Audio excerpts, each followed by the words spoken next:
So we are live here on the Postgame Tailgate presented by Tailgate USA as Ohio State still putting up the points against Western Michigan. Just scored another touchdown as Julian Sand looks pretty good, 2 for 2 with 61 yards and a touchdown pass here late in the game to Christian Bennett, but it's 55-0 with 5 minutes to go. So not a ton still going on at the Horseshoe. I'm Garrett Seawright. Glad to be with you on the Buckeye Huddle Postgame Tailgate presented by Tailgate USA, and joined with Mark Givler of BuckeyeHuddle.com. And Mark, I think when you look at the overall performance today, one of the sometimes fair and sometimes unfair criticisms of Ryan Day is that Ohio State just doesn't ever really come out and pounce on teams. They did that tonight against Western Michigan in the first half. Yeah, I mean, look, we can't overreact to an overmatched opponent. You know, was Ohio State 37-point favorites or something? But this is exactly what you would hope Ohio State would do to this opponent. This is a team that had Wisconsin on the ropes in the fourth quarter last week. So they're feeling pretty good about themselves that they can be competitive against Big Ten opponents. And 3 possessions, 3 touchdowns. Defense came out flying. Again, you can't get they didn't win the national championship today. They didn't, make a playoff berth today, but you're looking for progress each week. And I thought they played a much cleaner game, certainly a much better start tonight. Maybe the final scores will be similar to what they were last week, but I thought this was an all-around better game. No, I think you're 100% correct. And this is something we talked about last week with the changing clock rules in college football, the days of really scoring, 70 points and having 750 yards or whatever felt like, they're probably gone. There's still 5 minutes to go. Ohio State has 643 total yards and 55 points. This is an impressive performance despite an unmatched opponent. Yeah, like I thought if you look across the position groups, kind of take that approach, like which position groups didn't play better this week? I think you're looking, the running backs were better. The offensive line was much better. I thought pretty much everyone on the defense was as good or better. And I thought Will Howard, we can nitpick a couple of throws, but I thought Will Howard was once again very clean, very solid. And so, again, you look at what the complaints were last week. Well, they started slow. Well, the offensive line didn't really look good at times. And, this, that, and they had some, Jeremiah Smith had a couple early drop, whatever it might be. And all of that was cleaned up this week. How much of what transpires in the shoe tonight is viewed through the prism of what transpired in South Bend today? Yeah, I think if nothing else, and again, that game ended 6:30-ish. So I don't know how much Ohio State particularly knew. I'm sure there was someone who was able to remind, maybe getting Coach Day's ear, like, hey, Notre Dame just lost Northern Illinois, tell the team that or something. But yeah, there's no question that these types of games can come up and bite you if you are not prepared, if you think you're just going to show up. And so, yeah, I think it always serves as a good reminder when that happens to someone else before your game kicks off, just of what can happen if you don't focus in. Yeah. So instead of, being national headlines for all the wrong reasons, Ohio State handling business right now against Western Michigan with a 56-0 score. You mentioned Will Howard, 18 of 26 today, 292 yards and a touchdown, 69% completion percentage, nice percentage. When you look overall at Will Howard through 2 games, how would you grade his performance against 2 overmatched opponents? Yeah, look, he's taking care of the football for the most part. He's running the offense. He's doing kind of what Ryan Day made a comment about him just needing to be an elite decision maker. He doesn't have to necessarily be, John Elway out there. I thought he's been very good. I thought he's been played well within the offense. The thing I liked, especially tonight, having more of a body of work here now, I really like what Chip Kelly is doing with him on some of these like RPOs where they're not your general, in the pocket RPOs. He's able to roll out and get outside on the perimeter. And then there's run pass options out there. though it's kind of a staple of Chip Kelly's offenses over the years, those are going to be problems for a defense and they almost got them tonight. I mean, they had successful plays with it tonight, but there's a couple instances out there tonight where it's like, boy, you suck that defense up thinking Howard's going to keep it, and all of a sudden someone like Carnell Tate gets behind the secondary. I mean, they're going to score a couple of 50-yard touchdowns on those types of plays this year. They're going to score some really long touchdowns on those types of plays this year. And that fits, I think, the skill set of what Will Howard can do. I don't think you necessarily want him just back there in the pocket all the time, just, dissecting defenses, throwing it 30 yards downfield. I think getting him in motion, getting him on the perimeter, and kind of giving him some of these options with all the weapons they have is going to be a really good thing for them this year. We talked about the offense defensively. When you can throw goose eggs up on the scoreboard against anybody in college football right now, it's an impressive performance. On the defensive side of the ball, it feels as if they are very good already. They are smart. They fly to the football. That is a high-performing unit right now, is it not? Yeah, and I've got a lot of things about the defense I would love to talk about, both on this post-game show tonight. I'll have my observations column out later tonight as well, and we're going to talk about some of the defensive stuff as well there. And it's a unit that I think finally has all three components together. I think there's been years recently where kind of the secondary killed them. Then it was, you're moving Cade Stover to linebacker for the Rose Bowl. You're just not getting quite enough out of your linebacker unit. And they've got everything going right now. They've got speed at all three levels. They've got aggressiveness at all three levels. They've got experience at all three levels, and they've got depth now at all three levels of the defense. I'm so impressed. Obviously, we know the secondary is great. We knew anyone who covers college football knew their secondary this year was going to be really good. And I think most people figured their defensive line was going to be really good. But I am so impressed with their linebackers right now. I am so impressed on down the line. Obviously, Cody Simon came back, made his impact felt tonight. Sonny Styles is kind of like a fish in water now. He's just, a pig in slop right now. He is, to me, where he always should have been in the defensive front seven. He's able to impact the game so much down there. You're getting Arvell Reese going. You're getting CJ Hicks going. Gabe Powers had a pick six, I think, last week? Yeah. That was last week. And so, you're getting, so much out of your linebackers that even with guys like Tommy Eichenberg and Steele Chambers, who are solid players, you're just getting so much more speed, athleticism, difference-making plays out of these linebackers right now. And if that continues as the competition gets stiffer, this is going to be an unbelievable defense. Yeah, you mentioned one of the words you used, I think is apropos, is aggressiveness, that there is a certain level of violence that the linebackers really seem to enjoy and embrace that we just haven't really seen in a while from an Ohio State linebacking core. Yeah, and this is kind of it's kind of come full circle for me.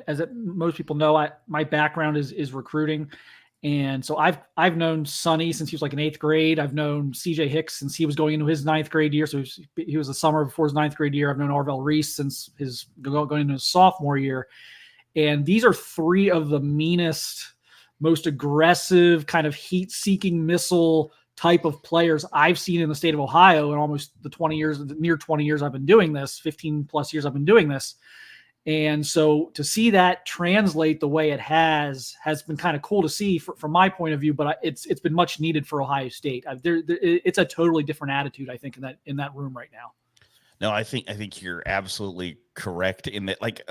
Arvell Reese is playing at a level that, I think if you had asked, polled 100 Ohio State fans, I don't know how many would have been able to tell you that Arvell Reese was going to be a difference maker through the first 2 weeks of the season. But he's played at a pretty high level, and when you throw in kind of everything that formulates being good defensively. You mentioned the speed, you mentioned the aggressiveness, but to have it at all three levels of the defense, where you defensive line, where Tyleik Williams and Ty Hamilton, both get half a sack early in the game. Davison Igbinosun plays really well in the back end. To have those same qualities kind of throughout the entire defense, I think bodes really well right now, especially going into a bye week flying pretty high. Yeah, I just don't know, and again, I've already kind of mentioned that we're gonna be sure about this team. We're gonna know for sure about this team like October, like they go through the Iowa, Oregon tilts and stuff like that. But like just watching the first couple of weeks and obviously watching them through spring practice and a little bit of fall camp, I don't know where you attack this defense. Like every defense, even the defense they had last year, which was very good. I've been able to kind of say, okay, yeah, like if you've got a tight end that can kind of get down the seam and stretch things vertically, like you can get behind their linebackers. You can cause some issues there. I don't know how you attack the way their linebackers are playing right now, because we know how good the secondary is. Defensive line is great. The depth up front is fantastic. I don't see that one spot like I have the last few years where it's like, that's where you can get these guys. And it's going to be interesting to see as teams, go study Ohio State's film, if some teams are able to find some wrinkles or some things they can exploit. But watching them the first couple of weeks, I'm like, boy, there's not a lot of guys out there that you're like, yeah, you can probably pick on him.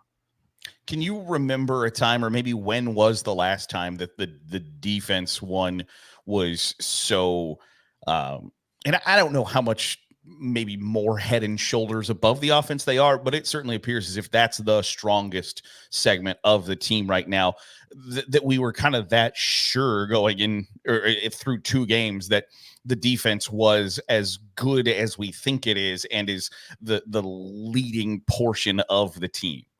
Do you remember a time when, or maybe the most recent time, that you felt like the defense was head and shoulders above the offense? I really don't think from the standpoint that we just talked about of like all three levels. I think obviously 2019 had a lot of game wreckers. Chase Young, that was an interesting unit, but the offense was obviously so good too there with the receivers they had and Justin Fields and those guys.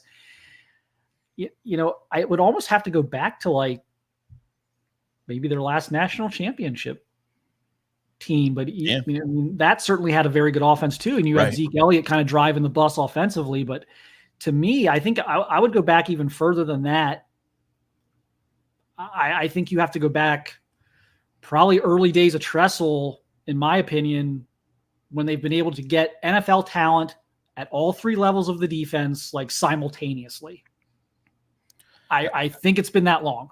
No, I was going to say, is it, the 2004, 2005 area, maybe, where you had guys like AJ Hawk and Anthony Schlegel and Bobby Carpenter. I just the sheer one, and it feels like it's kind of flipped on a dime, right? Where it has been for a while, it's like, we are not good at the linebacker position and the recruiting has not been great. And suddenly, now that the game has gone final 56-0, it feels as if they are very good at a lot of different places in positions on that defense, as it has gone final 56-0. Ohio State takes down Western Michigan. This is the post-game huddle presented by Tailgate USA here on Buckeye Huddle. And if you're heading out to cheer on Ohio State, let Tailgate USA handle your tailgate setup, whether you're at home or on the road. Tailgate USA provides a fully customizable tailgate experience. You can choose between a trailer or tent. You got options like portable bathrooms, grills, chairs, cornhole. They'll set up and tear down everything at your event so you can just enjoy your time tailgating and cheering on the Buckeyes. There's also an option if you want to provide caterers, you want to provide you can get bartenders and caterers from Tailgate USA. It's also adjustable to size and makeup of your group, whether it's large or small, whether it's just your pals or you're trying to throw a great event for your corporation. Tailgate USA has 16 states they service, so you can have a tailgate, whether OSU's at home or on the road. Plus, Tailgate USA, led by a lifelong Buckeye fan and alumni. You can find out more information, start the booking process at tailgateusa.net. So 56-0, the game has gone final, and there are a lot of comments in the chat, Mark, about how's Julian Sand behind Devin Brown? Julian Sand looks really good at the end of the game. Do we have a backup quarterback controversy in Columbus? we've been talking about that the last few weeks about how close this backup race is, and I do think it's very close. I don't think it's just propping up Sayin and kind of keeping his confidence. I think he's really pushed Devin Brown, but ultimately, you don't need to make a decision there until you need to make a decision there. Right. So there's no harm in letting Devin Brown be the first guy in garbage time. So until you actually are forced to show your cards on that, I don't think you need to. I think you just kind of keep it as is. But, Julian Sayin's going to be, to me, a star at the college level. He was a phenomenal high school prospect. He was a guy who I know that was kind of tops on their list once the Dylan Raiola situation fell apart. He was the top guy they wanted to flip. They weren't able to flip him. Saban retires, falls into their lap there, kind of that way. And so I'm a huge believer in Julian Sayin, but I just, again, my stance is that you don't need to decide that. You can kind of do it the way you did it tonight. Everyone's happy, and no one there's no controversy right now. You just let them both play in garbage time. This is the Buckeye Huddle Postgame Tailgate presented by Tailgate USA. I'm Garrett Seawright. He's Mark Givler. Welcoming in Michael Pettit into the Postgame Tailgate now. And Michael, when you give us kind of your overall view of a 56-0 win over Western Michigan, what stood out to you? I think, again, we're seeing the Chip Kelly impact on the run game so much. I mean, it's so diverse. And they're even doing some of the same schemes as Ryan Day did. Like, I know Ohio State fans have nightmares about stretch to the boundary. One of Quinshon Judkins' touchdowns tonight came on stretch to the boundary. The difference is Chip Kelly runs it from shotgun, whereas Ryan Day ran it out of pistol, so it looks a little different. But you're seeing that. You're seeing pulling guards. You're seeing all the gap scheme stuff. So that stood out offensively. And defensively, for the second straight week, there's only so much to be taken away because at the end of the day, in a game like this, Ohio State's defensive line is just so much better than the opposing offensive line that there's just not much the opposing offense can do. When you take a look at that run game, Michael, Quinshon Judkins he actually got one less carry than TreVeyon Henderson tonight, but had 108 yards on 9 carries, 2 touchdowns. TreVeyon Henderson also 2 touchdowns on 10 carries. Do you like what you see in the way those carries have been split through 2 games? Yeah, I do. I think those 2 guys should get about even carries. I'm pretty high on both of them, honestly. Kevin, Michael, no, go ahead, continue. Oh no, I was just gonna say, I think they both have proven that they can, work in a lot of different schemes. I mean, I know there was a lot of questions about TreVeyon Henderson during his sophomore year, was that 2022. A lot of people were starting to get kind of down on him. I kind of figured, he's playing hurt. He's probably reluctant to cut on the foot that he's hurt on, which is making it look like he has bad vision. And I think last year he kind of put all the, negativity around him to rest. And then Judkins has been great from day one as a college football player as well. So, Mark, when you take a look at the way those carries are being split, it is kind of I think to say you have to manage it feels maybe a bit too forceful because you got 2 good football players you want to get the ball to. Like that's a logical thing to say, all right, we got to spread this ball around, but also to not just have one workhorse back kind of plays into Ohio State's advantage, especially the deeper we get into the season, right? Yeah, I mean, this is the ultimate marathon now with the 12-team playoff. So I think games like tonight are great where they can both be productive, but they're not getting 25 carries. And yeah, that's going to be a big thing. And I'll throw James Peoples into this because that looks like someone who can help them right now in the first half of a Big Ten game, not just in garbage time right now. They've got 3. And I think, again, if someone gets nicked, whether it's Henderson or Judkins in the middle of October or November, I think you can get away with giving someone a week off if they're 85% instead of, they had to kind of play TreVeyon Henderson a couple of years ago. They didn't really have a lot of depth there. You do that this year. If someone gets nicked this year, there's no reason to force it. I think Peoples can come in and give you a lot of good carries too. So it's it's the depth. I keep going back to like all the different positions we're talking about, whether it's linebacker now or running back and corner. These were areas of real weakness on the roster a few years ago it was driving people insane that they couldn't find corners, they couldn't find linebackers, that you're down to like no running backs. And now it's a total 180. They've got so many game changers at running back right now. And I'm on record, so I'm not a homer. I got in front of this. When Judkins was at Ole Miss, I say he's the best running back in college football. I still believe that today. I think he's the best running back in college football. I thought he ran like it tonight. Was an impressive performance from Quinshon Judkins, a pair of touchdown runs in the 56-0 win for Ohio State. Taking a look at our 3-and-out, we mentioned the linebacker play. Michael, to get your perspective, linebacker play, we talked about it off the top, was very good tonight, despite being an overmatched, unmatched Western Michigan opponent. Yeah, no, the linebacker play was great. I also think we got a really good look into what the linebacker depth chart looks like tonight. Which is, your starters are Cody Simon at Mike and Sonny Styles at Will. However, we got a good look into the depth chart because they ran a lot of 4-3, so 3 linebacker looks tonight. And what they do in the 4-3 set is they bring Arvell Reese in at Mike. They move Sonny Styles over to Sam and Cody Simon to Will.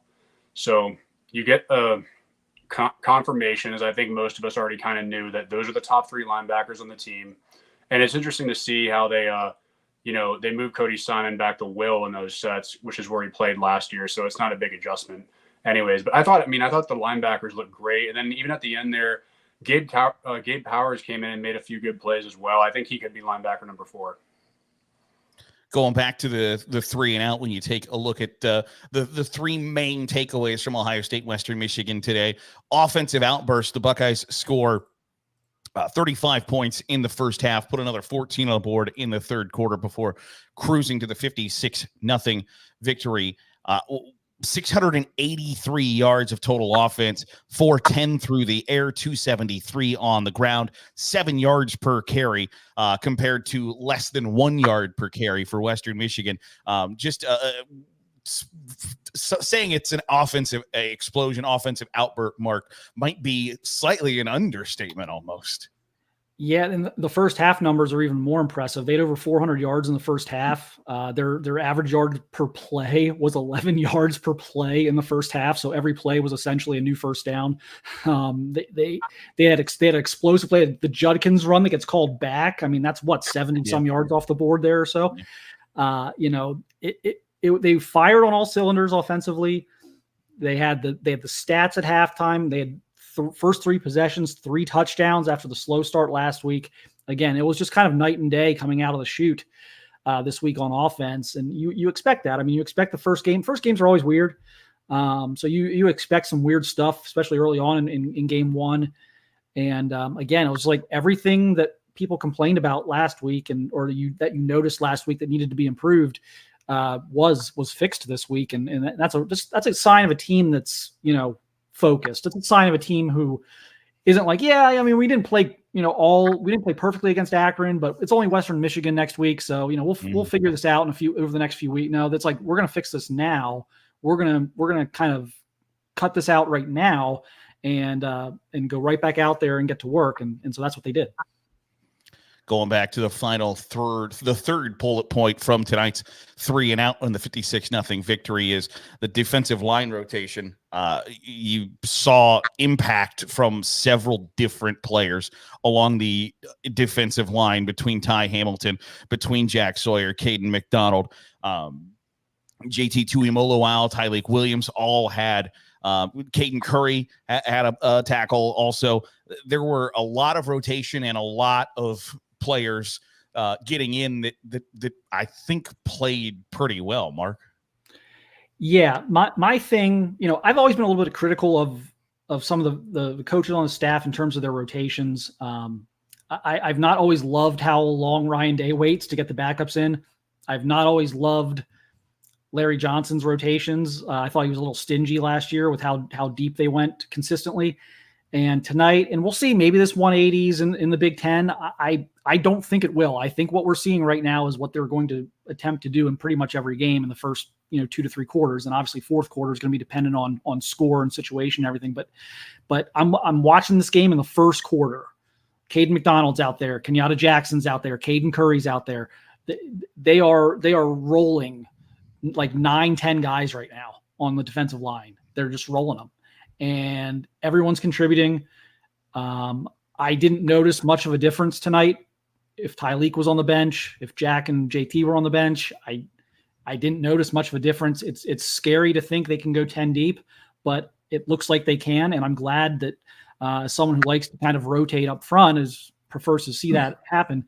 I've been a little critical of it in the past. It's to me, it's another great sign that come November, they can survive nicks and bruises, and they've got this next wave of guys coming up who are going to be battle tested. Michael, early in the game, Denzel Burke goes out with a targeting call. In the past, that might have been a big issue for Ohio State, one from a composure standpoint, but then also do we have the next guy up who's going to be able to play at the same level as Denzel Burke? It didn't look like they really missed a beat outside of when Denzel Burke left the game and obviously didn't come back. What was your takeaway from the back four and the back five from Ohio State tonight after Denzel Burke left? Yeah, I mean, I think Ohio State has the best secondary in the country. I'm pretty confident in saying that. Losing one of our starting corners, whether it's Burke or Igbinosun this year, doesn't worry me because we saw Jermaine Matthews play basically the entire game against Penn State last year as a true freshman and look really good. And I know he's the next guy up, and there's no concerns there. I thought the entire secondary played great. I mean, I think Lathan Ransom and Caleb Downs are both just so good. They're both so good in coverage and so good against the run. I just have no concerns about the secondary, really. Awaiting comments from Ohio State head coach Ryan Day. Also, we'll see who else comes to the podium tonight. And Michael brought up Caleb Downs, who we didn't talk a whole lot about after the first game, where, I don't think it's fair to say maybe he had a ho-hum week one, but he certainly had an impact here in week two. And I think that was maybe more what Ohio State fans were looking for and expected from a player of Caleb Downs' caliber more tonight, more so than last Saturday. Yeah, and look, there's going to be weeks where your safeties, it's almost like there's weeks when your front seven plays so well you don't really hear from the safeties a lot. And so there will be weeks like that where Ransom or Downs, we don't call their name a lot. We don't hear their name called a lot, but I thought Downs was obviously very physical tonight. He was super explosive, just getting downhill against the run, and made some great open field tackles, made some big physical plays. And again, as someone with a recruiting background, you couldn't build a better safety prospect coming out of high school than Caleb Downs, one of the best high school defensive backs I've ever seen. And it's just every year he just gets better and better. Coming in as a freshman at Alabama and watching him do what he did was amazing. And I think, again, he's going to have his moments this year, and probably in the bigger games when teams can maybe threaten Ohio State a little bit more with their receivers and in the vertical passing game. But it was nice just to kind of see him you saw the splash plays a little bit tonight that maybe people were hoping for last week that weren't there. Speaking of players who are going to have their moments, and somebody we haven't talked about on the postgame huddle, postgame tailgate presented by Tailgate USA, is Jeremiah Smith. What an absolute treat to watch somebody play the game of football. Mark, I saw your tweet that said, try not to hype a lot of guys. He has maybe surpassed the hype, and the hype, there was a lot of hype coming in with Jeremiah Smith, and through 2 games, he has exceeded it. Here's the Ohio State receiver record book. You can throw that one out the window. That's going to be torched. The freshman record book's going to be torched this year. The school record book's going to be torched over the next 3 years. Like, again, unless the NFL creates a Jeremiah Smith rule and allows him to participate as a second-year player or something. But I have a tier for high school football players, high school football prospects that I've watched live as an adult doing this for a living, not as a kid or. that I've actually seen play in person. And that tier had one player at the top. It was kind of on his own tier. And that was Jalen Ramsey. Jeremiah Smith joined that tier.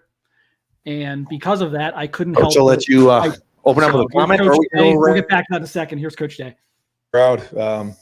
We wanted to start fast in this game and really build on the energy in the entire stadium. I felt like we did that, and we kept continuing to play the whole game, and we wanted to make sure that we put on a good show for everybody who came today. And so I really appreciate the crowd. They were great, and it was good to get out to a fast start and feel their energy early in the game. All right, over here to the right, Tim May, Letterman Row. Thanks, Jerry. 683 total yards to 99. That's about as thorough as it gets. Ryan, in a little quick follow, Quinshon Judkins, when he got in there, what did he give you? Yeah, you could see it. Strong running, home run hitting ability. I thought he and Trey both ran well today. And we even had the one that got called back on Quinshon. So, I feel like we had a good mix in the game today. A lot of guys touched the ball. It was, again, I thought Chip called a good game, a mix of run and pass. There was some good ball out of hand stuff. There was a couple of shots down the field. But to me, it goes back to our week of practice. We practice strong and physical and have good intent. And, we had a good Tuesday, had a really good Wednesday. And so, I felt like we were about to kind of come into a game where we were going to dominate like this. I did. I just kind of had that feeling going into the game. And but it came down to the players playing really hard. So we'll watch the film and try to identify where that effort was. But it seemed like a lot of guys were into it. And like I said, I really appreciated the fact that we continued to play the whole second half and guys kept getting in there and the depth. And, we need that as we move forward.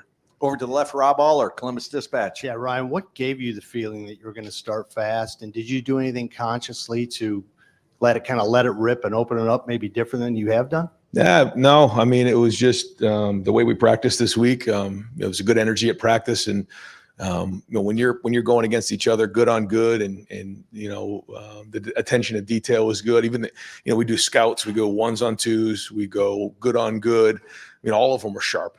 Not that the execution was perfect. It wasn't, but there was an energy about it. And we just got to keep building on that because we say it all the time. The Navy SEALs say you're going to sink to the level of your training. And, I knew, going into this game that if we just played like we practiced during the week, that, it was going to be a good night for us. Test your depth and build depth out of a game like this. Extremely important. We know that that's going to be huge. And, great example of that. It was like, and I felt awful for Denzel that he was out, but what a great teaching example that something like that can happen. Jermaine Matthew, you got to go in the game right now. It's like, whoa. So, Donovan was available for the game. If it was an emergency situation, we were going to put him in the game. He wanted to go in the worst way. We just, our sports medicine, crowd really wanted to, hold him if possible. So we're going to give him one more week and then he'll be ready to go. He could have played in this game, but Austin Saraville had to go into the game. So that was real. So all those things are going to happen. And it's good to see Cody back out there, but building depth is critical. Okay, folks, Lantern folks, if I could get you guys to clear that table, I'm going to put Sonny Styles over there, and I'm going to put Jack Jack Sawyer at the very at the very back. Sorry about that, man. All right, we're going to the right here. Bill Rabinowitz, Columbus Dispatch. Brian, over here. Last week you won 52-6, but there was a lot to clean up. No game is perfect. I'm sure you'll find some stuff, but it'd be pretty hard to nitpick too much with this one. You're going into an off week. How are you going to approach this? Because this was probably as dominating performance as you could have hoped for. Well, next week is an improvement week. So, we have our bye week, after the Oregon game as you look on the schedule. So we're going to go to work. We'll be back at it tomorrow.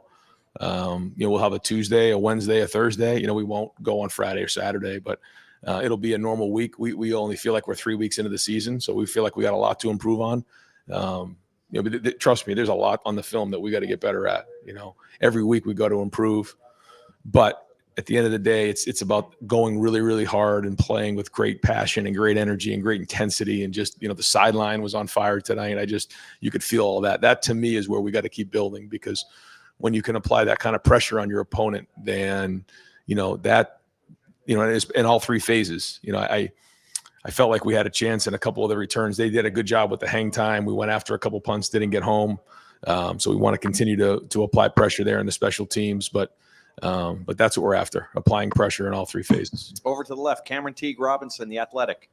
Ryan, the offensive line kind of got off to a slow start last week, but they seem to have a really good game from start to finish this week. What did you see that worked well for them that maybe they improved on from a week ago? I think they got into a rhythm as a group, and I thought, again, they had a good week of practice, but they kind of settled down in this game, I felt like. And, if there was a mistake made, it was full speed, and we'll get on the film and try to figure out where that is. There's bigger challenges ahead, and so all those little things are going to show up now on film, and that's a big part of this job. And, going in, to year 6 and being here for now 8 years, I understand what that means. Like, you have to identify and cut off the issues that are there, even though they may not show up in a game here.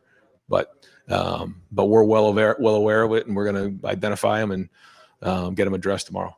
Over to the right here, Stephen Means, Cleveland.com. Ryan, that decision to go for it on 4th down, given where the score was at that point, how much of that is just about tone and mindset for how you guys want to attack things this year versus also just trying to get a look in a game like this? We were just trying to get more guys more plays. There's a lot of guys on our team that deserve plays and deserve reps, and it was close enough that we felt like it was one of those ones we were just going to go for, and we wanted to continue to get these guys these reps, and it's not always an easy situation when you're up by that kind of score, but we totally respect our opponents and respect coach and the whole team at Western Michigan, but we also need to get these guys plays because it's so important down the road. So we try to be respectful. There's no question about that, but we also have to let our guys learn and make mistakes because, as we know, down the road we're going to need these guys in a game, and the only way to figure it out is to get them in the game. So we wanted to get the guys the reps. We said that we were going to do that this year.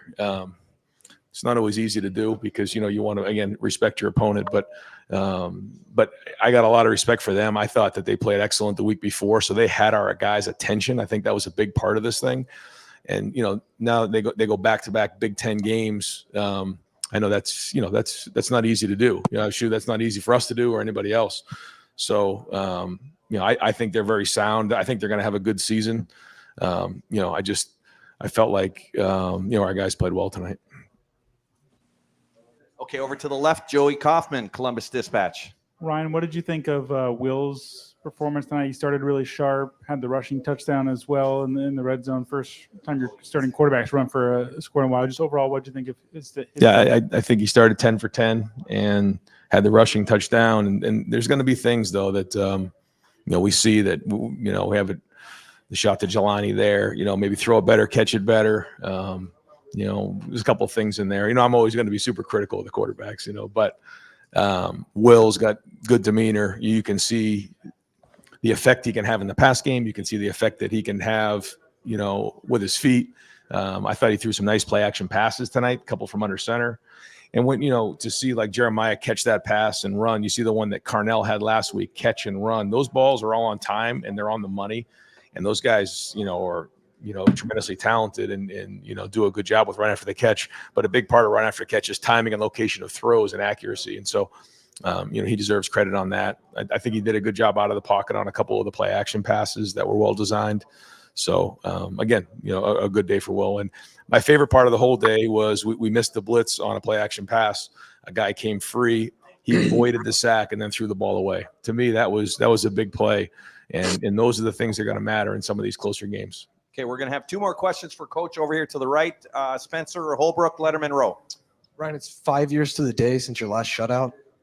Is that too long between those? And then what does it do for a defense, a roster, a team to shut an opponent out? I don't know if it's mental thing or just to see it and see that you can do it. Like, what does that do for you guys moving forward? Well, yeah, I mean, I guess what was 6 points last week and didn't allow them in the end zone. And all I could hear the defensive guys talk about at halftime was shutout. And so, yeah, there's a mindset there. And, and our guys are competitive. I think you can see that even to the end, they're competing. And that's a good sign. I've said that all summer and you can feel it on the field. So, yeah, I mean, it's something these guys have pride in. And, to know you shut somebody out is a good day. Now we're going to put this behind us, grow from it, learn from it. But overall, our guys, we're proud of that. They're proud of the fact that they only held them to 99 yards and 0 points. That's a big deal.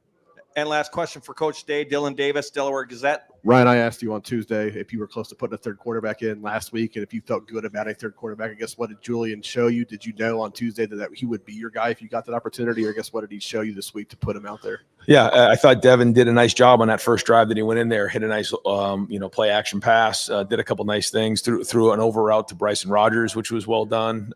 Made a couple nice checks in a run game, so I thought that was good. And then he got a couple drives, and I felt like we wanted to get Jules in there and Lincoln as well. So those guys are working, and they deserve an opportunity to play in those type of situations. So.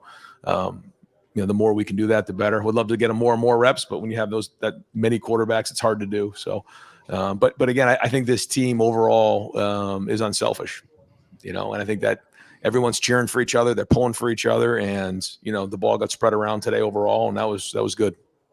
Great, Coach. Thank you very much. Folks, we're going to bring Quinshon Judkins up to the main podium, and we also have Cody Simon in the back as well.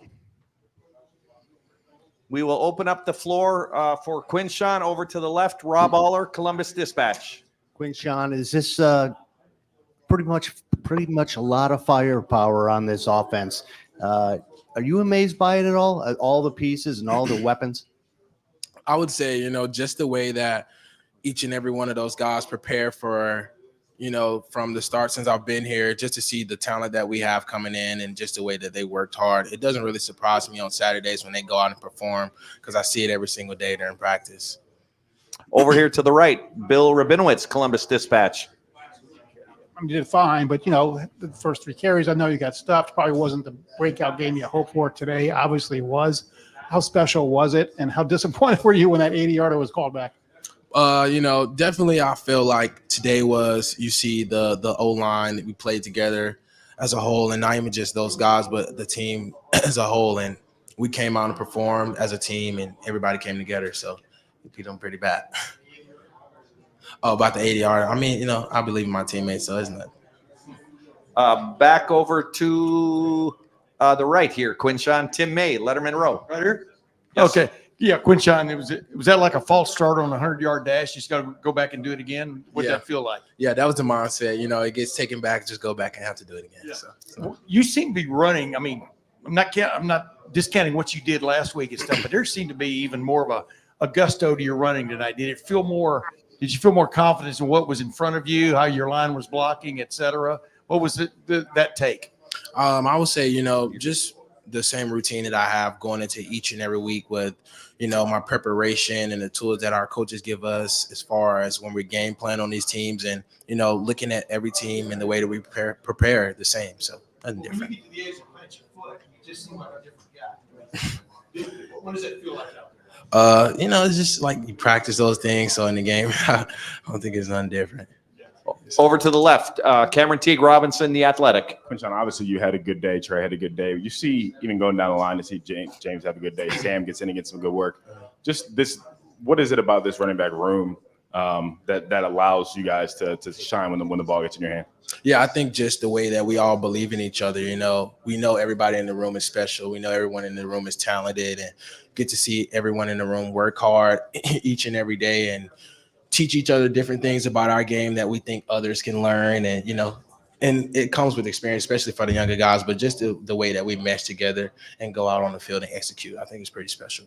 Over to the right here, Stefan Kreisnik, Cleveland.com.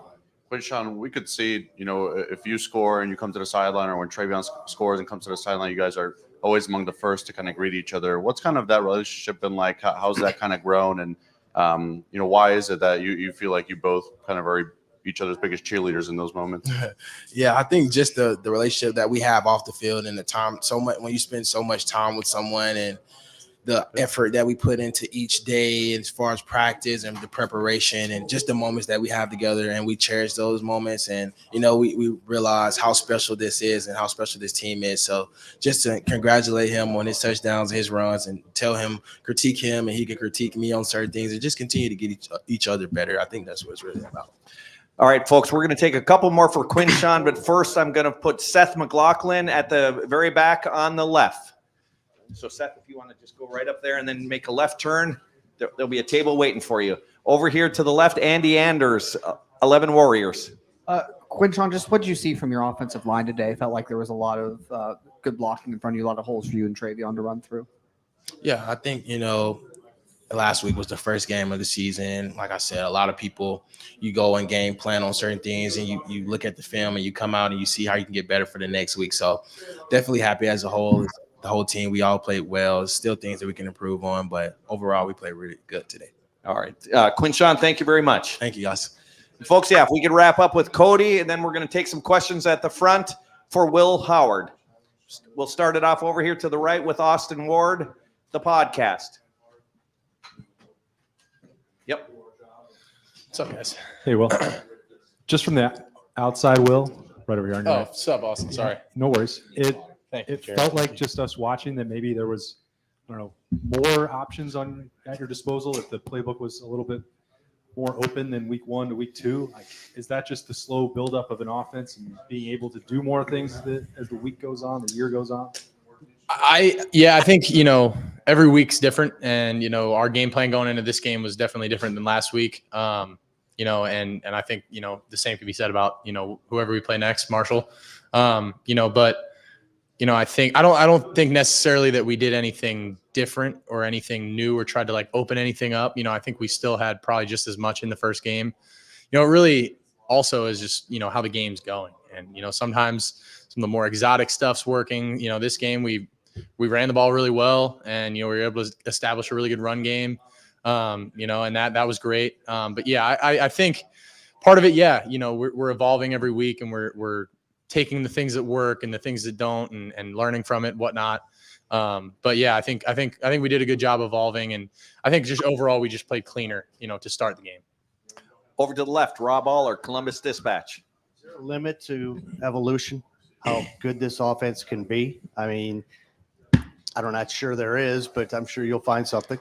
I truly don't think there is. I think we played well tonight, but the thing is there's still some plays that we left out there, still some plays that, some meat we left on the bone, and I think that's the exciting thing about this team is that, we have so much talent and so many guys that are doing so many good things, but we still can build on it and grow and become a better team. And I think that's the exciting thing is that we're never satisfied.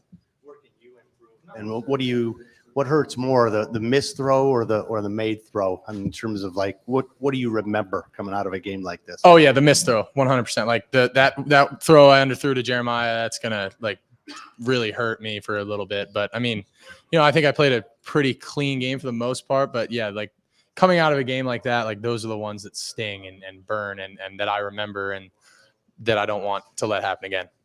Over to the right, Dylan Davis, Delaware Gazette. On Tuesday, you said that last week almost felt like an away game because of the newness of everything and doing everything for the first time. How more comfortable did you feel today on game day? And I guess how did you feel that materialize on the field? So much more comfortable. Like I just felt settled into the routine of everything. The routine was set and I knew what it was.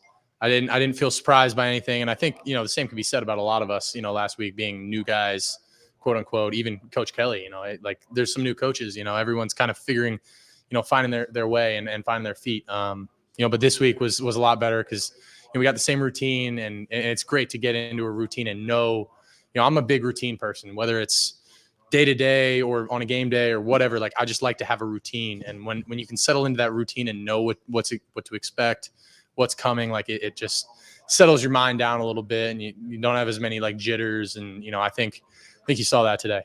Second row left, Jeff Gilbert, Press Pros. What was it like getting to throw the ball the first 4 plays of the game? And what did that drive do for you guys? I mean, you just kept going and never slowed down. What was the impact of that drive?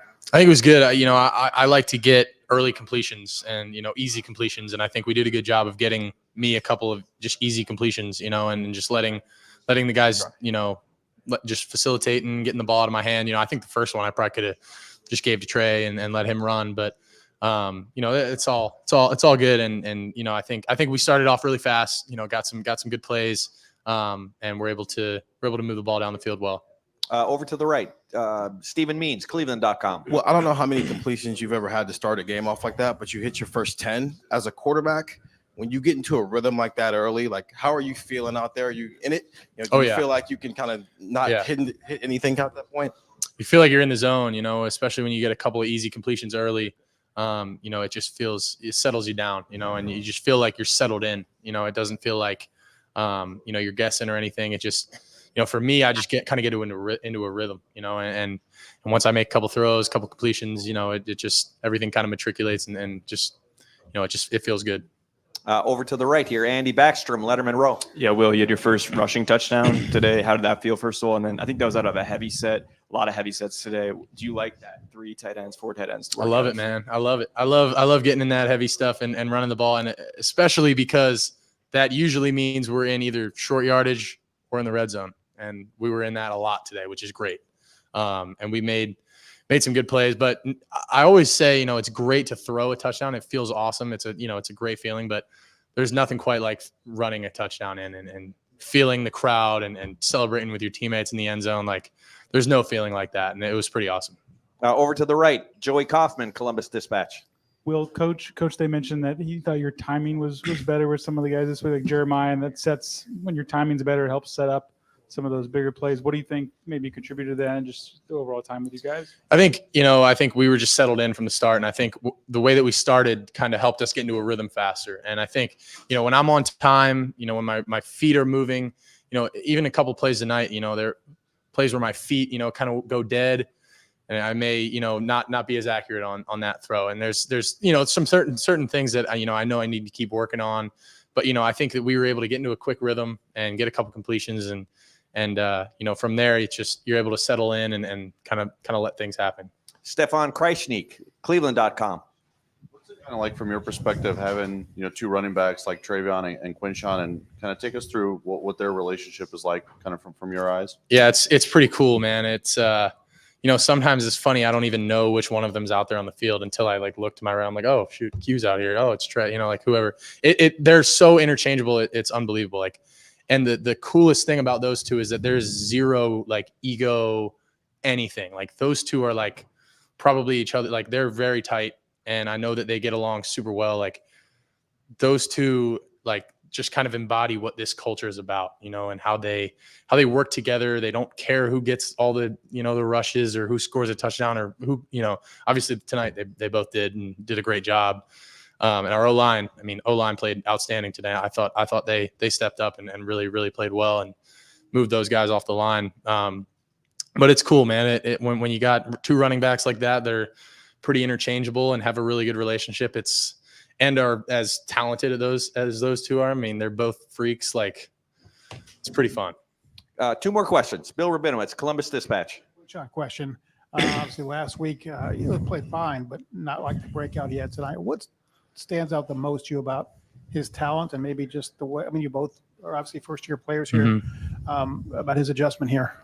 Yeah, I think me and Q. We same could be said about Seth and Will Kazmarek, and Caleb came in a little later, but that was kind of the group that I came in with. It was Q, it was Will Kazmarek, it was Seth. Those were kind of the guys that were initially there when we first got there. So we definitely bonded pretty quickly, and the 2 of us, I think we get along really well. I love Q. He's my guy, man, and I think he settled in too this week. He finally kind of was like, all right, I'm comfortable and did his thing, and I think you guys saw some of the elusiveness that he has and the ability to break tackles. I think the thing that makes him and Trey both so dangerous is that they're not only fast and quick, but they're strong, man. And they're going to not run over guys. They're going to, run around them, run through them. They both are super multifaceted. And I think you were able to see that tonight. They both had a very good game. And final questions, Tim May, Letterman Row. Following up a little bit on that with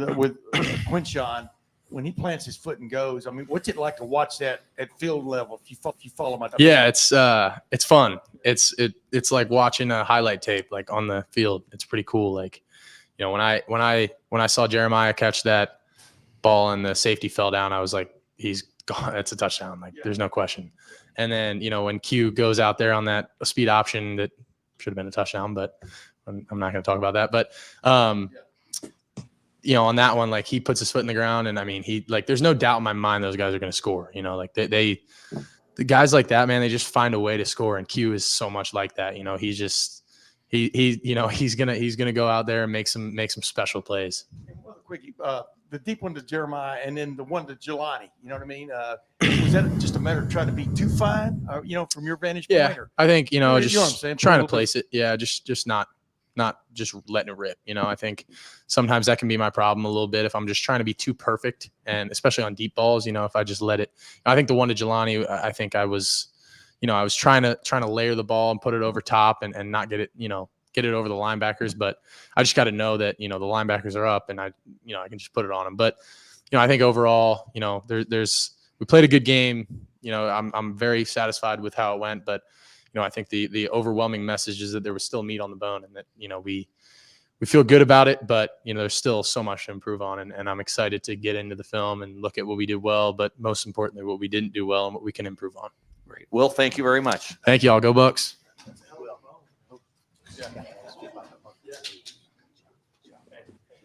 All right, folks, that'll be it for today. Press box closing. There's soon some excitement from a 56-0 win and some things that need to be worked on, which is borderline scary maybe for the rest of the Big Ten. I'm Garrett Seawright here inside the Buckeye Huddle Postgame Tailgate presented by Tailgate USA.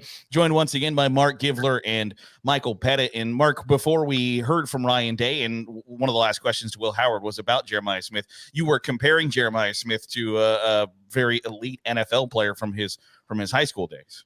Yeah, it wasn't anything profound, but like I said, I've been covering recruiting for over 15 years now, and I had my tier 1 of high school football prospects that I've watched in person, and it's only been one guy, and it was Jalen Ramsey, because I can go into that story maybe on another time, but just basically the most dominant high school football player I've ever watched, combined with his potential as a prospect. And Jeremiah joined that tier, so it's now a 2-man tier.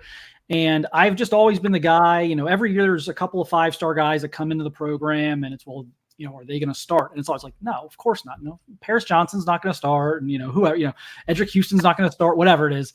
And so I get that question every year about 2 or 3 different guys. And I always say no. And it's always like not just like no, it's like, why would you even ask that? Of course it's no.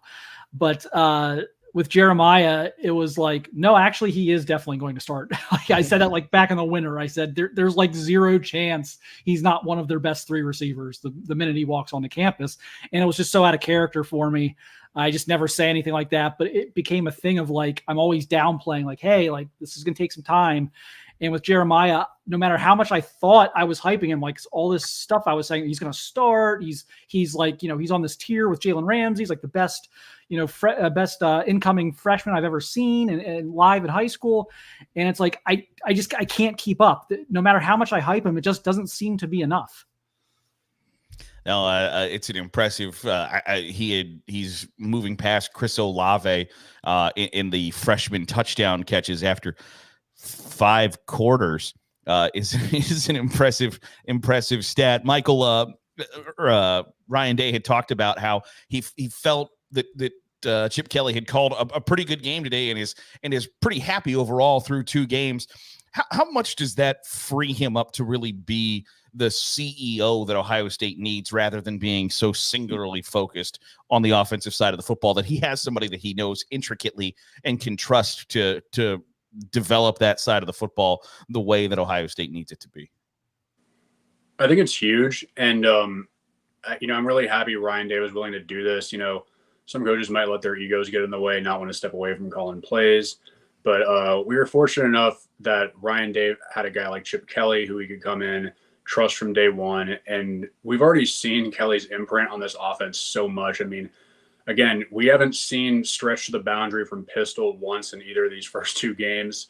We are seeing stretch out of shotgun, but that's how Chip Kelly likes to run it. And we're seeing a whole bunch of gap scheme. I mean, one thing I do want to point out is that even when the second stringers got in later in the game, the second and third team, they were actually running an offense. Now, in the past, what we've seen from the Ryan Day teams when they put the second and third teams in is they just sit there and they run inside zone a million times till the game's over. But today we were watching them. They did run inside zone a fair amount, but they were also running outside zone. They were running gap schemes like counter. They were throwing the ball And I think a lot of that is because, you have Chip Kelly there to guide these guys. Kind of piggybacking off that, Mark, how much of that is, one, it gets you a little bit of opportunity to evaluate some guys, but then two, keep some guys happy that, you don't have to worry about, potentially them entering the transfer portal because they didn't get to play in mop-up duty in a 56-0 win.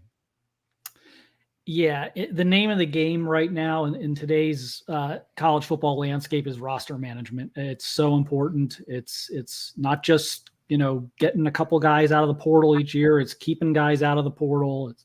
It's making sure the top to bottom that, your roster is how you want it to look. And part of that is guys aren't going to wait, because the moment an Edric Houston or a James Peoples doesn't play, you've got 50 college football coaches calling their high school coach saying, "Hey, is James happy at Ohio State? He'll start here next year. Is Edric happy? He'd be our top pass rusher next year." And that noise can mess with young men who are, a little frustrated. They've been the best player on their team, on every team they've ever been on to this point. And, everyone wants to play. So it's important, I think, again, from a development standpoint, of course, but also as you try and manage your roster and make sure your next wave of guys are getting experience and are also engaged. 56-0 the win over Western Michigan, the first shutout since the 2019 season, Michael. And I don't know that it feels like it's been that long, but it has been. And when you get a defensive performance like that, we can talk about the offense all day, but defense is the name of the game for Ohio State right now. And I think there are a lot of people who you can't even really argue that it might be the best defense in the country. When you get a shutout in the way Ohio State defensively has played for the first two games, how excited does that get you for the rest of the season? I'm very excited. I've really liked what I've seen from the defense. And to what you said earlier in this little intro to this segment, it does feel like it's been a long time since we've had a shutout. And one of the things, so I was really happy that they held on to it tonight. One of the things I've noticed in previous years, including last year, was, you'd watch Michigan in these non-conference games against these, MAC opponents or whatever, and they would really impose their will on them and blow them out, and it wasn't close. And it's like, oh, well, they're playing no one, okay, but they're still doing that. Where you watch Ohio State play Youngstown State, they just did not look that dominant, like they were really imposing their will. I feel like you've seen the Ohio State defense impose their will on these teams for the first couple of weeks, and I just think all three levels of the defense are very, very good. I think the defensive line, we've already talked about it a little bit. The rotation there is like 10 guys deep at this point. The linebackers was the only position on defense that I was a little concerned about. Sonny Styles, a converted safety. But, the linebacker play has been good. Of course, it helps when you have that defensive line in front of you. And as I've already said, I think the secondary is the best in the country. On the flip side of the football, Mark, Ohio State 4 for 4 again in the red zone today. 100% from the red zone is, I think, maybe one of the kind of tent poles of like, hey, things have gone really well through the first 2 weeks of the season, because when you get kind of forced into that bandbox, it can be easy to not be great at that. And they've been very good at that through 2 weeks.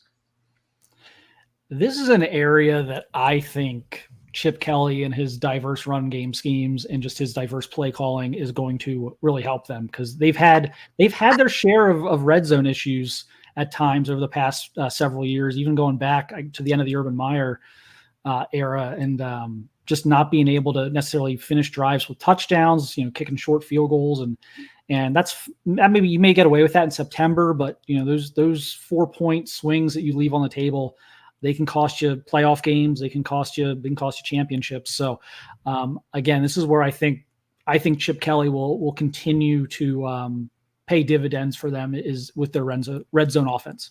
Speaking of that run game, Michael, we saw Will Howard get a touchdown run tonight. Obviously, you don't need him taking too many hits in a 56-0 week 2 game against Western Michigan, but to showcase just a little bit of that ability kind of gets you looking forward a little bit, doesn't it? That makes you think just how diverse that the entire offensive playbook can be, but then also the running game. When you have Quinshon Judkins, when you have Travion Henderson, if you can throw Will Howard in there just a couple of times a game, it can do some interesting and kind of flat out wonderful things for you that you saw on display tonight. Yeah, absolutely. I mean, I don't think there's any need to run Will Howard by design, 7, 8, 10 times a game, but I think really just running a couple read options a game and maybe one pure design quarterback run, which we saw last week against Akron. They did run a couple read options against Akron with him last week, but both times he made the correct read and handed the ball off. But, I think just doing that a couple times a game, keeping the defense honest, is huge.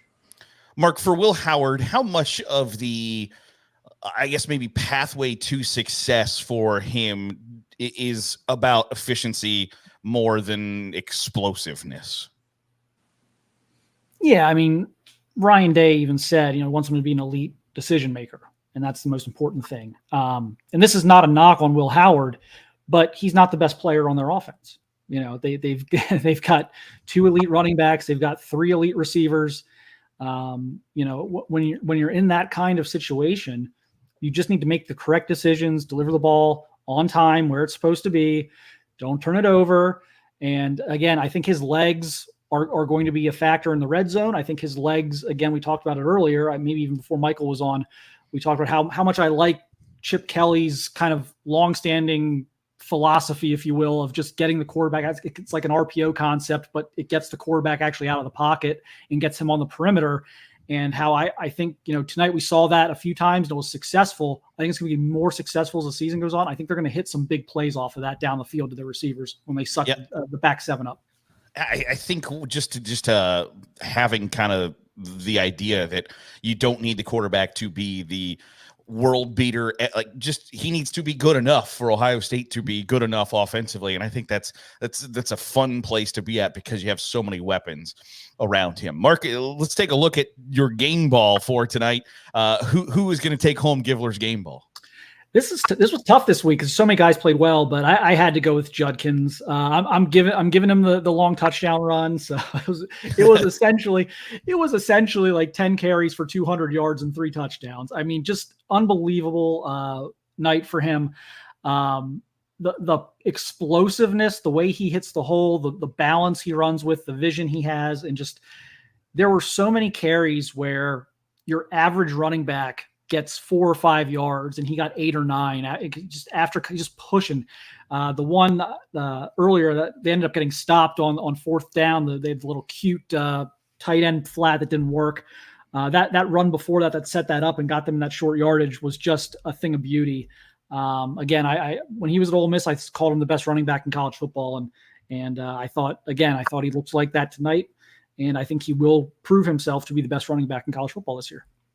So Givler's game ball goes to Quinshon Judkins here tonight. Michael, we talked a lot on the offensive side of the ball about the wealth being spread between the quarterbacks today, with 3 quarterbacks getting in the game, and Devin Brown completing 100% of his passes, Julian Sand completing 100% of his passes, but 12 different guys caught passes today. And we mentioned the roster management and things like that, but just getting the ability to get out and see Jaden Ballard and Bennett Christian and players like that show, like, hey, should there be an injury? Because injuries are going to be a part of the Ohio State season.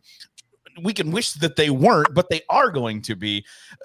Getting 12 different receivers involved tonight makes you feel at least a little bit better that should one of those guys go down, that there are somebody back to fill that void should we get to that position.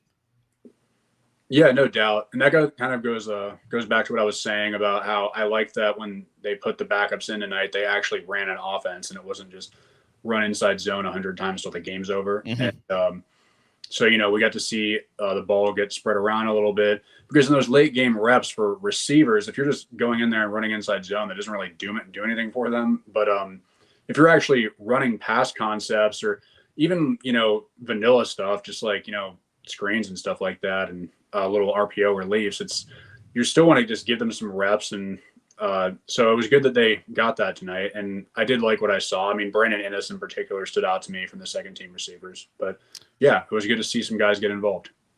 Speaking of Brandon Ennis, Mark, it feels, and I mentioned this last week, it feels almost inevitable that he's going to be a factor in the punt return game that Ohio State just has not had for the last couple of years. It feels almost like a foregone conclusion that at some point in 2024, he's going to take one to the residents.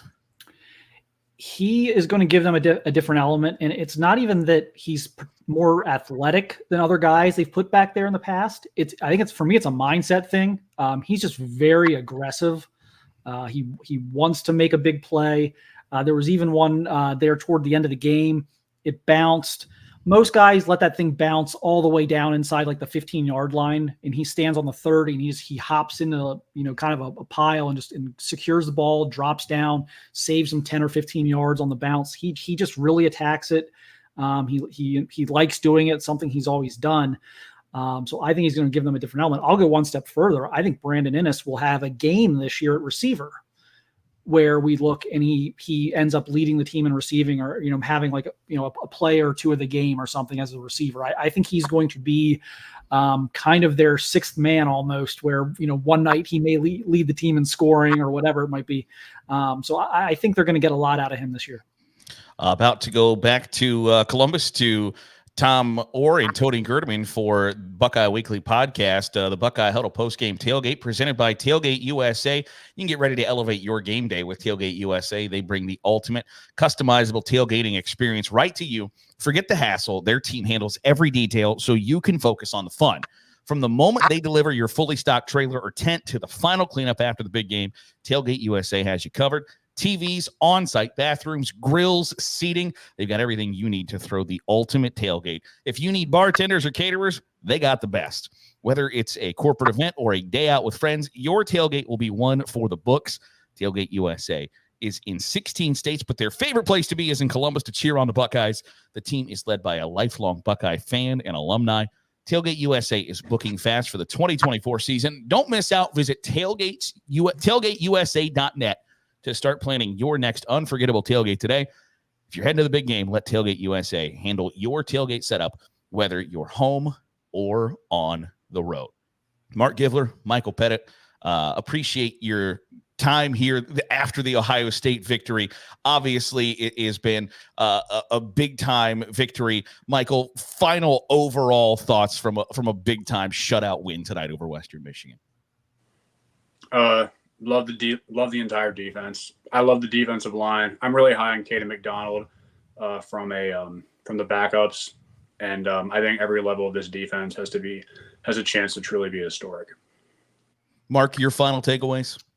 Yeah, not to copy Michael too much. We did talk about this at the beginning. I am just so impressed with the defense at all three levels. I said before, there's years where they've had it up front. They didn't maybe have it in the secondary, or they had it in the secondary in the defensive line, but they were searching at linebacker, or maybe they had it in the secondary and they didn't have that kind of game-wrecking type of defensive line. And this is the first time in a long time that it feels like all three components are there. They all have speed, athleticism, talent, and experience. They're not, it's not a unit that's necessarily on the team that's super, super young.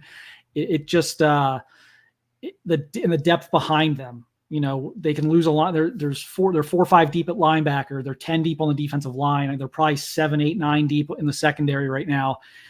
It feels different. It really feels different. It feels like it's going to be very, even as good as the defense has played at times the last couple of years, they've had those games where they got a 435 or a 40 spot put on them. And I don't think that's going to happen this year. I don't, Texas, there's maybe an offense or two. Texas and Georgia are obviously two great offenses, but I just don't see us sitting here at the end of a game this year thinking, boy, if the defense had just played a little better. I don't think we're going to run into that. Well, that will do it for the Buckeye Huddle postgame tailgate. We'll now send it back to Columbus. Tom Orr and Tony Gerdeman are standing by. Guys? Thank you, Garrett. Thank you, Mark. Thank you, Michael, for taking the first hour or so of this one.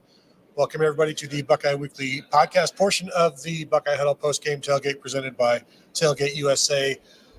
I'm Tony Gerdeman, here as always with Tom Orr and Kevin behind the camera. Tom, how's it going? It felt like we were going to come into the season and Ohio State was going to play 2 MAC teams in a row, and it was probably going to be 2 games that were pretty similar. And the only thing that was similar between last week and this week was the post-game room was 9,000 degrees for some reason.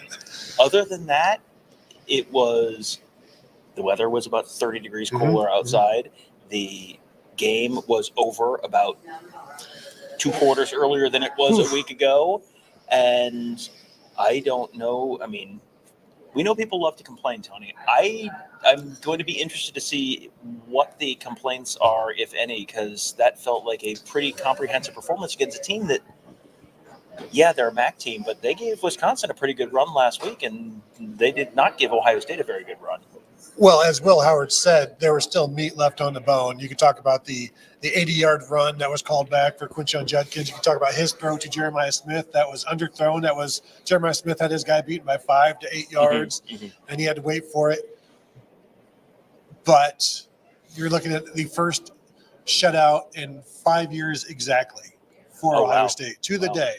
42-0 over Cincinnati back in 2019. So they get that one. Something that they've been talking about, been wanting to get, talking to Cody Simon earlier about do you tell the young guys, hey, hold this up? He's like, you don't have to, because the standard is the standard. And the standard is the same. Next week, they're going to want to shut out. In 2 weeks, Marshall, whatever you have, whoever they have, they want to get that shutout. And so this one, a long time coming, but man, Western had no shot. No, that one was just the first drive of the game. You kind of went, Cody Simon came out and just boom, sack first. And it was like, good for Cody Simon. He didn't play last week, and the Blocko honoree, and, obviously someone who's very respected with the team. And we were sort of thinking he would play during the pregame show, but weren't completely sure. And then he comes out, just boom, immediate first play. There's no, there's not the long extended drive that, the crowd kind of groans. It just was kind of like, nope.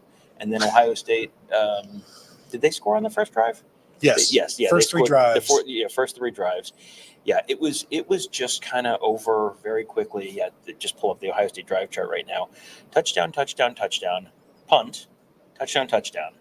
And at that point, it's 35-0, and it's functionally over. I mean, like 6 for 55, 4 for 75, 5 for 73. These are like, 3 or 4, 5 play drives, but they're still going the length of the field.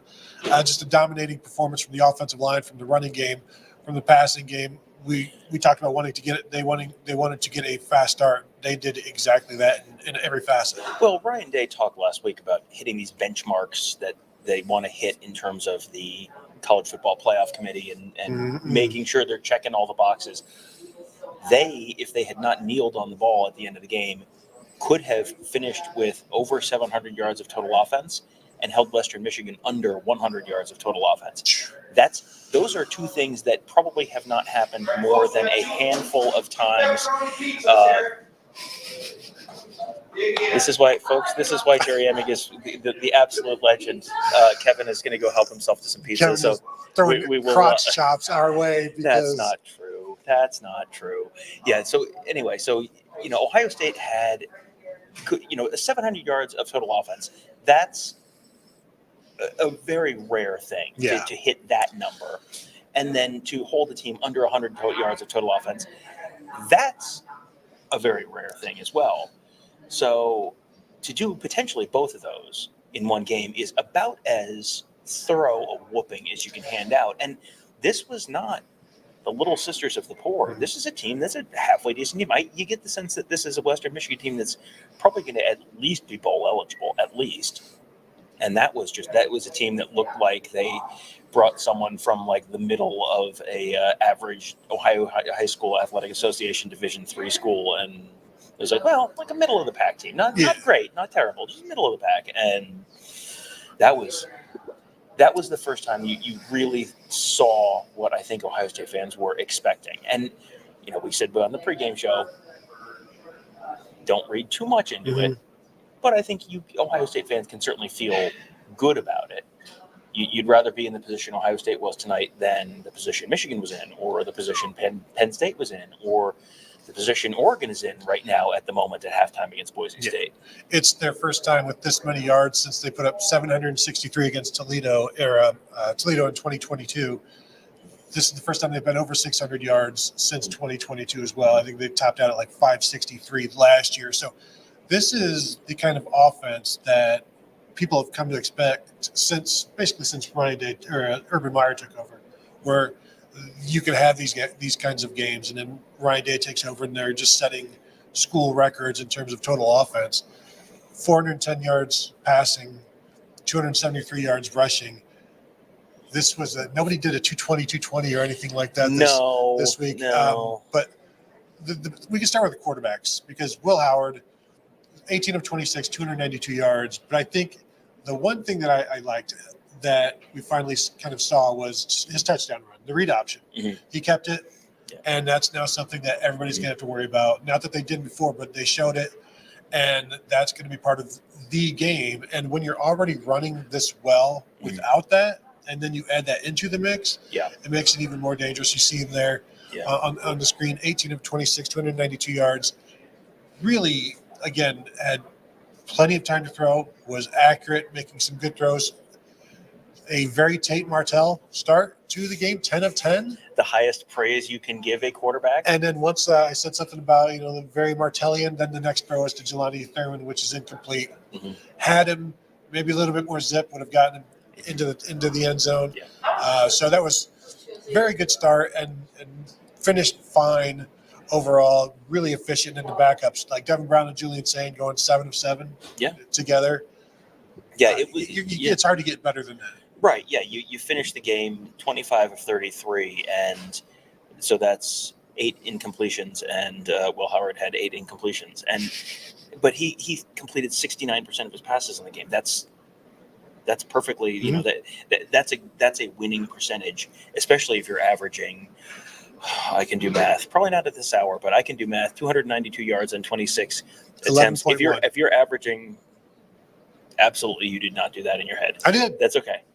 It's over 10. Anyway, that's the important thing. It's over 10. So, yeah, if you're completing basically 70% of your passes and you're averaging 11-ish yards per attempt, that's going to win you most games, and that's especially true when you're also running the ball for.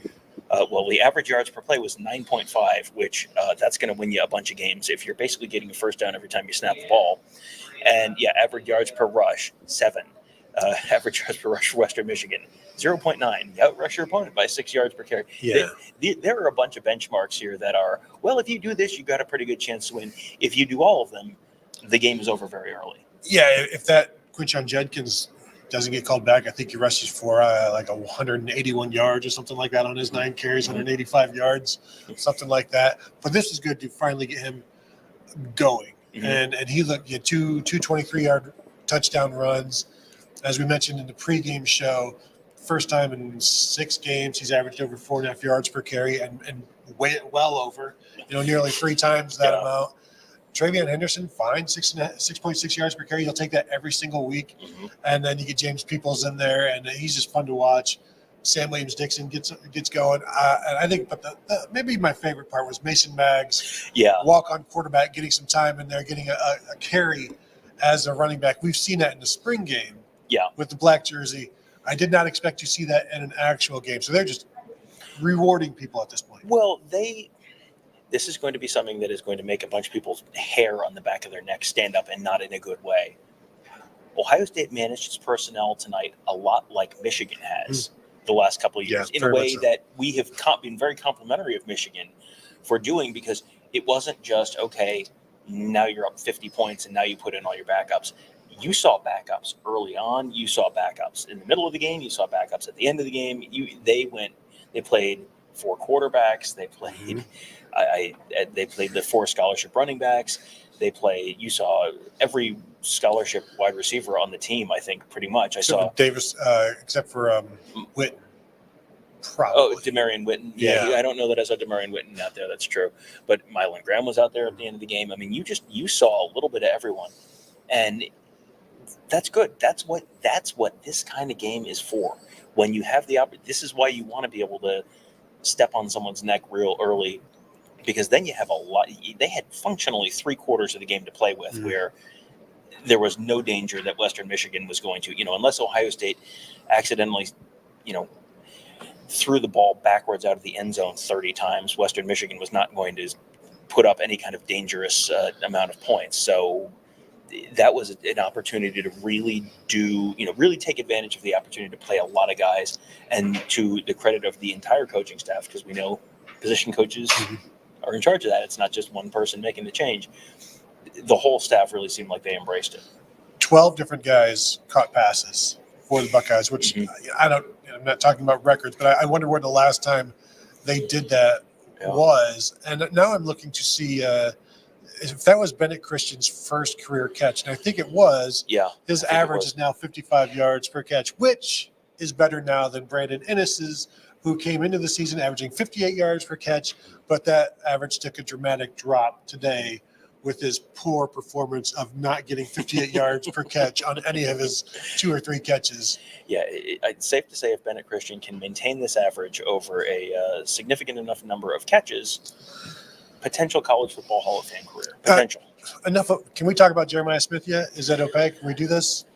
Do you want to note that he went under on 2 of the 3 categories from last week? Yes, and it wasn't his fault, because one of those should have been, like a 60-yard touchdown pass from Will Howard that was underthrown. But 5 for 119 yards, 1 touchdown, the 70-yarder of just catching a little 6 or 7 yard curl. And then I'm going to go this way, and if you guys want to come this way, that's fine. But I'll see you when you get here, because I'll be waiting. And they were even for a little bit, and then they weren't. And that guy is incredible. And it's fun when we've seen him in practice. And like I said it last week, when everybody else gets to see what we've seen, I probably mentioned it before. It's like when I got to rewatch Breaking Bad with my wife the first time she's watching it. It's like you get to experience just wait till you see this. And then you see what everybody in here has seen, like what all of the players and the coaches have seen.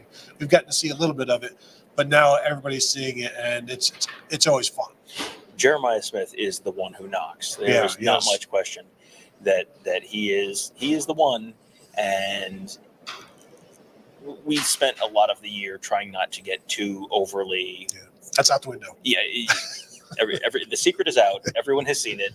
If you didn't want to get talked about this way, you should stop doing the things that you have been doing. That's his fault. Yeah, and we may get to a photo later on. You put it. You tweeted it out. It looks like it's like something out of the Blues Brothers, where it's like the Bluesmobile, and there's like 15 police cars chasing them. It was like everyone from north of Jackson, Michigan, and south of Traverse City, and west of about Lansing. Just about every person from that segment of the state of Michigan was chasing Jeremiah Smith down the field, and no one caught him. And this was the second week where you think about, he had the drop on the tunnel screen in week 1. That could have been another 70 yards. He had a little bit of an underthrow from Will Howard. That could have been another 60 yards. So he's already at 92 plus whatever he got tonight, 119. So 11. 211 yards, and could easily have 350 yards in 2 games and 5 touchdowns. Like, that's not outlandish to think. That's not wishing away, if only they had thrown him the ball. No, it's 1 drop and 1 underthrow. And that's the difference between, and he only played basically a half, maybe. And then that's also falling 2 yards short of a touchdown in last week's game as well. You don't have to squint to see some ridiculous numbers, because he's already averaging over 100 yards per game as a true freshman. So yes, he is ridiculous. I don't know what other superlatives are beyond what we're seeing. He had leaping very high for a catch as well. He can move the chains. He can do it all. It's incredible to watch. Our wonderful and talented producer has put together this graphic, which I think really sums it up neatly. Jeremiah Smith has played 2 games in his Ohio State Is that career. right? He currently has 2 of the top 6 single-game freshman yardage performances in the history of Ohio State football. Now, I don't want to be overdramatic. Freshmen have only been eligible to play since the 1970s or so, when they allowed freshmen to play. So only since the 70s. Right. 50 years. He has 2 of the top 6 single-game yardage, and that's with, he almost had more. And I mean, if you give him credit for what was tonight, 60, I mean 70. 70, yeah, 70. Well, that puts him on top of that list. And if you give him credit for that, I mean, it's just right. Yeah, we are very quickly running out of different ways to go. Holy smokes! Yep. This kid is crazy. Yeah, it's Buckeye fans have to be thrilled that they get to watch this every week, and knowing you're going to see something, but you don't know what it's going to be, but it's going to be impressive. Yeah. And then also, I'm not going to book a Carnelte. Pretty good. Yeah. Also fine. That's fine as one does. Okay. So now can we talk about the fact that Ohio State pulled, the old baseball term to throw a Maddox, where you throw a complete game and it's under 100 pitches. Yes. I feel like, is this throwing a Knowles where you have a complete game shutout and also you do it under 100 yards? Ohio State had, this incredible dominant 4-quarter defensive performance, rolling guys through there. We saw, I mean, they had walk-on defensive tackles in there towards the end of the game. You had true freshmen out there playing much of the second half. Aaron Scott played an extended period of the second half. They lost Denzel Burke, who is their number one corner, for 3 quarters of the game, and they held them under 100 yards of total offense. That's amazing. Would you like to guess the last time Ohio State held an opponent under 100 yards of total offense? I'll save you the trouble. 2017 against Maryland. Oh, I would not have gotten that in a million years. You would never throw out a Maryland game as under 100 yards. I have no recollection whatsoever of the 2017 Maryland game. This must have been one of those.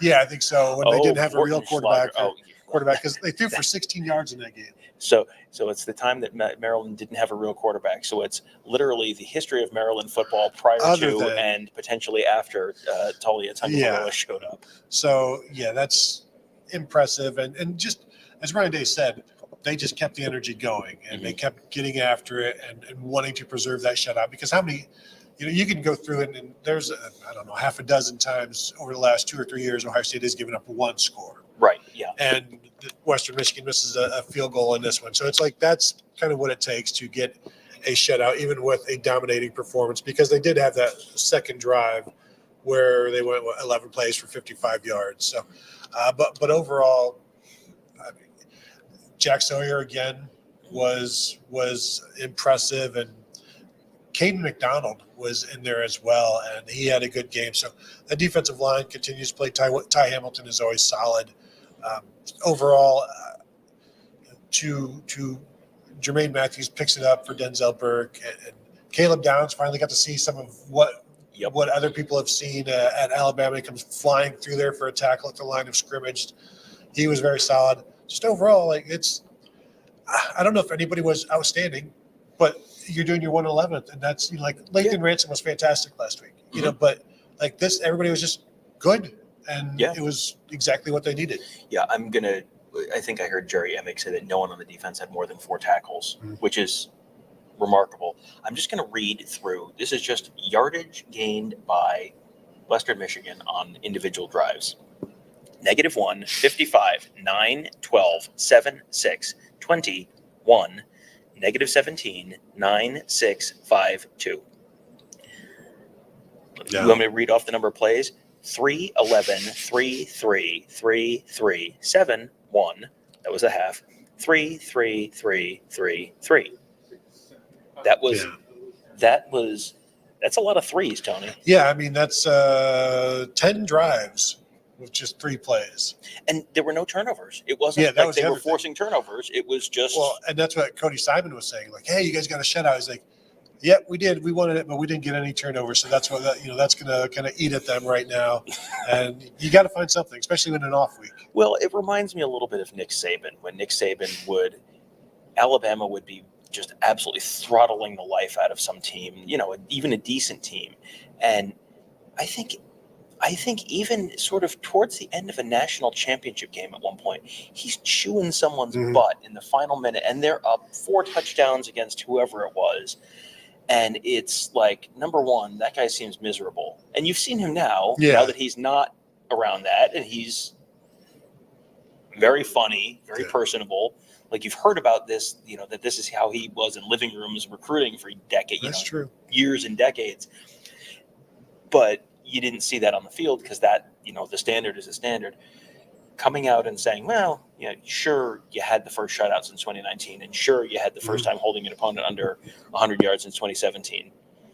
But you didn't force any turnovers. So, I'm sure they're feeling good about it. But again, this is, we said this after last week, this is not when they need to do it. This is not the standard.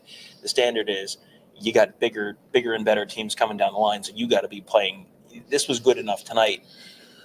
There will be opponents down the line where this might not be good enough. Yep. I was just giving you the look that we're piling up super chats. Okay. Let's do it then, because I think we've run through the offense, we've run through the defense. Mm-hmm. Did you want to say anything about an Australian punter? I was maybe more than one. Yeah, there was Joe McGuire had some nice had a nice kick that he killed down inside the 5 or 6 yard line. Nick McLarty got one. I did not see what the yardage was on it. Yeah, okay. Nick McLarty punted once. Do need to address that very quickly. He 1 had for 35. 35. Okay. Well, I mean, the consistency is the thing. So, all right, let's hit the super chat for Mike Farino. 4 Buckeyes average more yards per carry than Edwards. Judkins, more than 4 yards per carry than Edwards. So Donovan Edwards, Michigan running back. Judkins, Trey, Howard, Sam Williams-Dixon, and Peoples all had him tied at 5.1 on 2 more carries. So I feel that should count too. So this is Mike standing up for me for the bold prediction, which I made very boldly, and you insisted I raise the stakes on it. And Donovan Edwards plays the game of his life on 8 carries and has this weird statistical fluke where Michigan gets their head caved in, and yet somehow Donovan Edwards somehow miraculously averages 5 yards per carry. So, I'm assuming I won anyway, just because I'm generally more excellent at this. I've not looked. Okay. And even when we were getting ready to do the pregame show, one of your photographer brethren was like, hey, Donovan Edwards, 5.1 yards per carry. I'm like, I don't remember the bold prediction show once I'm done with them, because I just assume I said it, I forget it, and I come back to a victory. That's what I do. Mm-hmm. I'm like the Ron Popeil of bold predictions. You have a lot in common with Ron Popeil in that you didn't win neither of you won bold predictions last week. So that was something. One of my photographer friends, Michael, had a great suggestion on something we want to change on bold predictions that might spice up the friendly. We'll talk about that on bold predictions the next time we do a show. Right. Super chat. Mike Ferguson says, always bet on the shutout. Yes. Mike, I've said this for years. Yes. Whenever you can, predict a shutout and predict a team to go undefeated. Yeah. It's science. I mean, eventually it's going to hit. And we kind of knew that you assume there's going to be a shutout in this non-conference schedule, just because of how bad it was. Sam Scheidegger says, officiating woof, clear sympathy calls for Western Michigan. I mean, they're your guests. I know there was some grousing about the holding call that brought back the wrong Judkins thing. And they looked like that was more G. Scott than Bryson Rogers, but the TV, Bryson Rogers was kind of out of the picture. I know there were some bad spots. There was one where should have been a first down, and then they didn't pick it up on third down with the quick RPO pass out wide. But there was a bad spot in there, and I think some other things. I saw some people upset. Still meat on the bone, Tom. That's the thing. Like, 56 is nice, but you know what's nicer? 70. 77. I got 3 on CJ Hicks for this. Okay, Murphy Serafino. We got 3 super chats about CJ Hicks. So Murphy Serafino says, where was CJ Hicks? Next one from Jason Fruit says, how long until Gabe Powers is wondering why CJ Hicks is getting his reps? And then Murphy Serafino says, the trash can greater than Kevin. Agree. And where was CJ Hicks? So, he played. Yeah, he was out there. In the second, you saw him a lot in the second half. You saw him in the second half at times when you had guys out there that were like, I'm like, oh, I need to get pictures of these guys. I don't have pictures of some of these guys in full uniform. So that's I think that's indicative of, we felt like he wasn't probably going to be the starter. And I think you've seen, Cody Simon look good. Arvell Reese looked good. Sonny Styles felt like he had a pretty solid game. you see, you've got to show it. Yeah, and I think with now that CJ Hicks, now that Cody Simon is back, everybody falls into place. You've got 4 guys that they play with Arvell Reese and CJ Hicks being the backups, but also not just they did rotate in. Like we wondered how often is Arvell Reese going to play if Cody Simon is out there, and he was out there. Like he played. They also played 3 linebacker sets. The interesting thing with that though is Arvell Reese. I think he may have replaced CJ Hicks as that 3rd linebacker, and don't quote me on that for sure, but I know he was out there with some 3 linebackers, and I don't think he was out there with CJ Hicks. But I'll be interested to see the snap counts, because I wouldn't be shocked if Arvell Reese had more snaps in the first 2 quarters, and then maybe towards the end of the game, CJ Hicks took over there. But I mean, he's out there. They're going to do more and more with him. I just don't know that there's really much reason to show some of the things that they're going to do with him. But also, Sonny Styles is going to be on the field a whole lot moving forward. And if CJ Hicks is not out there because Cody Simon's number 1 healthy, number 2 looking good, Sonny Styles is looking like the transition linebacker has gone about as smoothly as it could have, and Arvell Reese is emerging as a potential future star, this isn't a problem. Right. If you are a CJ Hicks fan in particular, I can understand why you'd be upset about this. But if you are just an Ohio State football fan, it feels like the coaches are saying, hey, these guys are playing well, improving rapidly. On the whole, for the Ohio State defense, having 3 linebackers other than CJ Hicks, who they're feeling apparently very good about, not including the guy Gabe Powers mentioned in one of the super chats, who had a touchdown last week, made some impactful plays tonight. That's only good news. Well, and Sonny Styles 4 tackles, Cody Simon and Arvell Reese 3 tackles, CJ Hicks 2 tackles, like all very, very similar. Just a very routine day for the linebackers overall. Ryan Dawes says, or the position Notre Dame was in today, which Notre Dame, in case you missed it, did not win when they played Northern Illinois University of the MAC. Northern Illinois University of Illinois. I was down on the field setting up for a project we were working on. So I'm trying to watch the end of that game, and I can't sign into any of my apps because it's down on the field and the internet is not great. Welcome to my life. Yes. So I don't like it here. Yeah. And so then I'm trying to just watch it on ESPN's Gamecast, and then it goes from you see the kick or whatever. And it's, I was talking to somebody, I won't drop any names.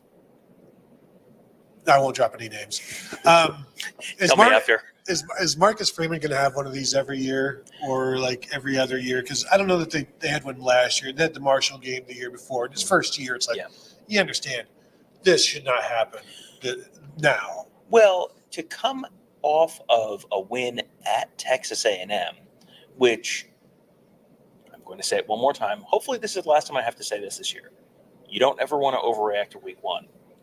This is why you don't want to overreact to week 1. Yeah, that's a good point, Tom. Because in case you're not watching, you're just listening on a podcast, Tony did actually say that. That was not me just throwing my voice in a tremendous bit of self-affirmation. This is the kind of thing that separates good teams from great teams, is just the consistency. It's all the stuff that everyone rolls their eyes about when coaches talk about, oh, you got to be consistent. You got to execute. You got to win in the trenches. It's all the crap that you hear at these post-game press conferences and the midweek press conferences over and over and over. The reason it's a cliche is because it's true. Notre Dame did not improve the most between week 1 and week 2. I still think this is probably a Notre Dame team that fulfills its destiny of being the first team to lose a home college football playoff game. I mean, this is spiritually, that is the best possible fit for a Notre Dame team. Is I mean, they haven't won a meaningful bowl game, like a major bowl game since 1994. Who better to be the first team to lose a home college football playoff game? I will believe that someone else loses that game when I see it and not a moment before. I will say they're going to have to win at USC to get to the playoffs, because a 10-2 Notre Dame with no conference, they're not making it. With losing to this team, that's That's pretty devastating. And then the best teams, they've got Louisville, they've got Georgia Tech. Those two teams are ranked right now. We'll see if they're still Georgia Tech got Syracuse right. today. Yeah. So they're gonna drop out. You got USC is like the schedule is fine, but if you can lose to Northern Illinois, you could lose at USC. Absolutely you could. I'm just saying. Oh yeah, absolutely. And if you lose that, then what have you done to earn a playoff bid? Tom, I know you have these dreams. I'm gonna caution you. Don't go chasing waterfalls. Stick to the lakes and the rivers and the lakes. The rivers and the lakes that you're used to, Tom. Yeah. Stick to your koi pond, boy. Yeah. So your question, if I'm understanding your question correctly, is why do I think that Notre Dame might receive unwarranted attention and/or benefit from the college football world at large? Is that your question? That is because I want to make sure I'm understanding your question. All right. Murphy Serafino with a very popular sentiment in the within the state of Ohio. He just says, "Hook 'em." Tony, this is the first time I thought today. This is the first time probably in the history of the state of Ohio that people probably had a very strong opinion on the fact that people who do horns down should be jailed. And that's probably just a one-day thing, but that was we did a whole live episode of the Michigan Monday podcast on Saturday just because it was like, oh boy, that was thorough. We probably need to talk about that sooner rather than later. So you can find that. Not yet. First, you have to hit the thumbs up button. Then you have to watch the rest of the show. Then after that's done, after we're done, then you can watch the Michigan Monday show. But not yet. You have to. I don't want to say watching us is like eating your vegetables, but you need to. You need to eat your vegetables first. Yeah, but I did see Quinn Ewers.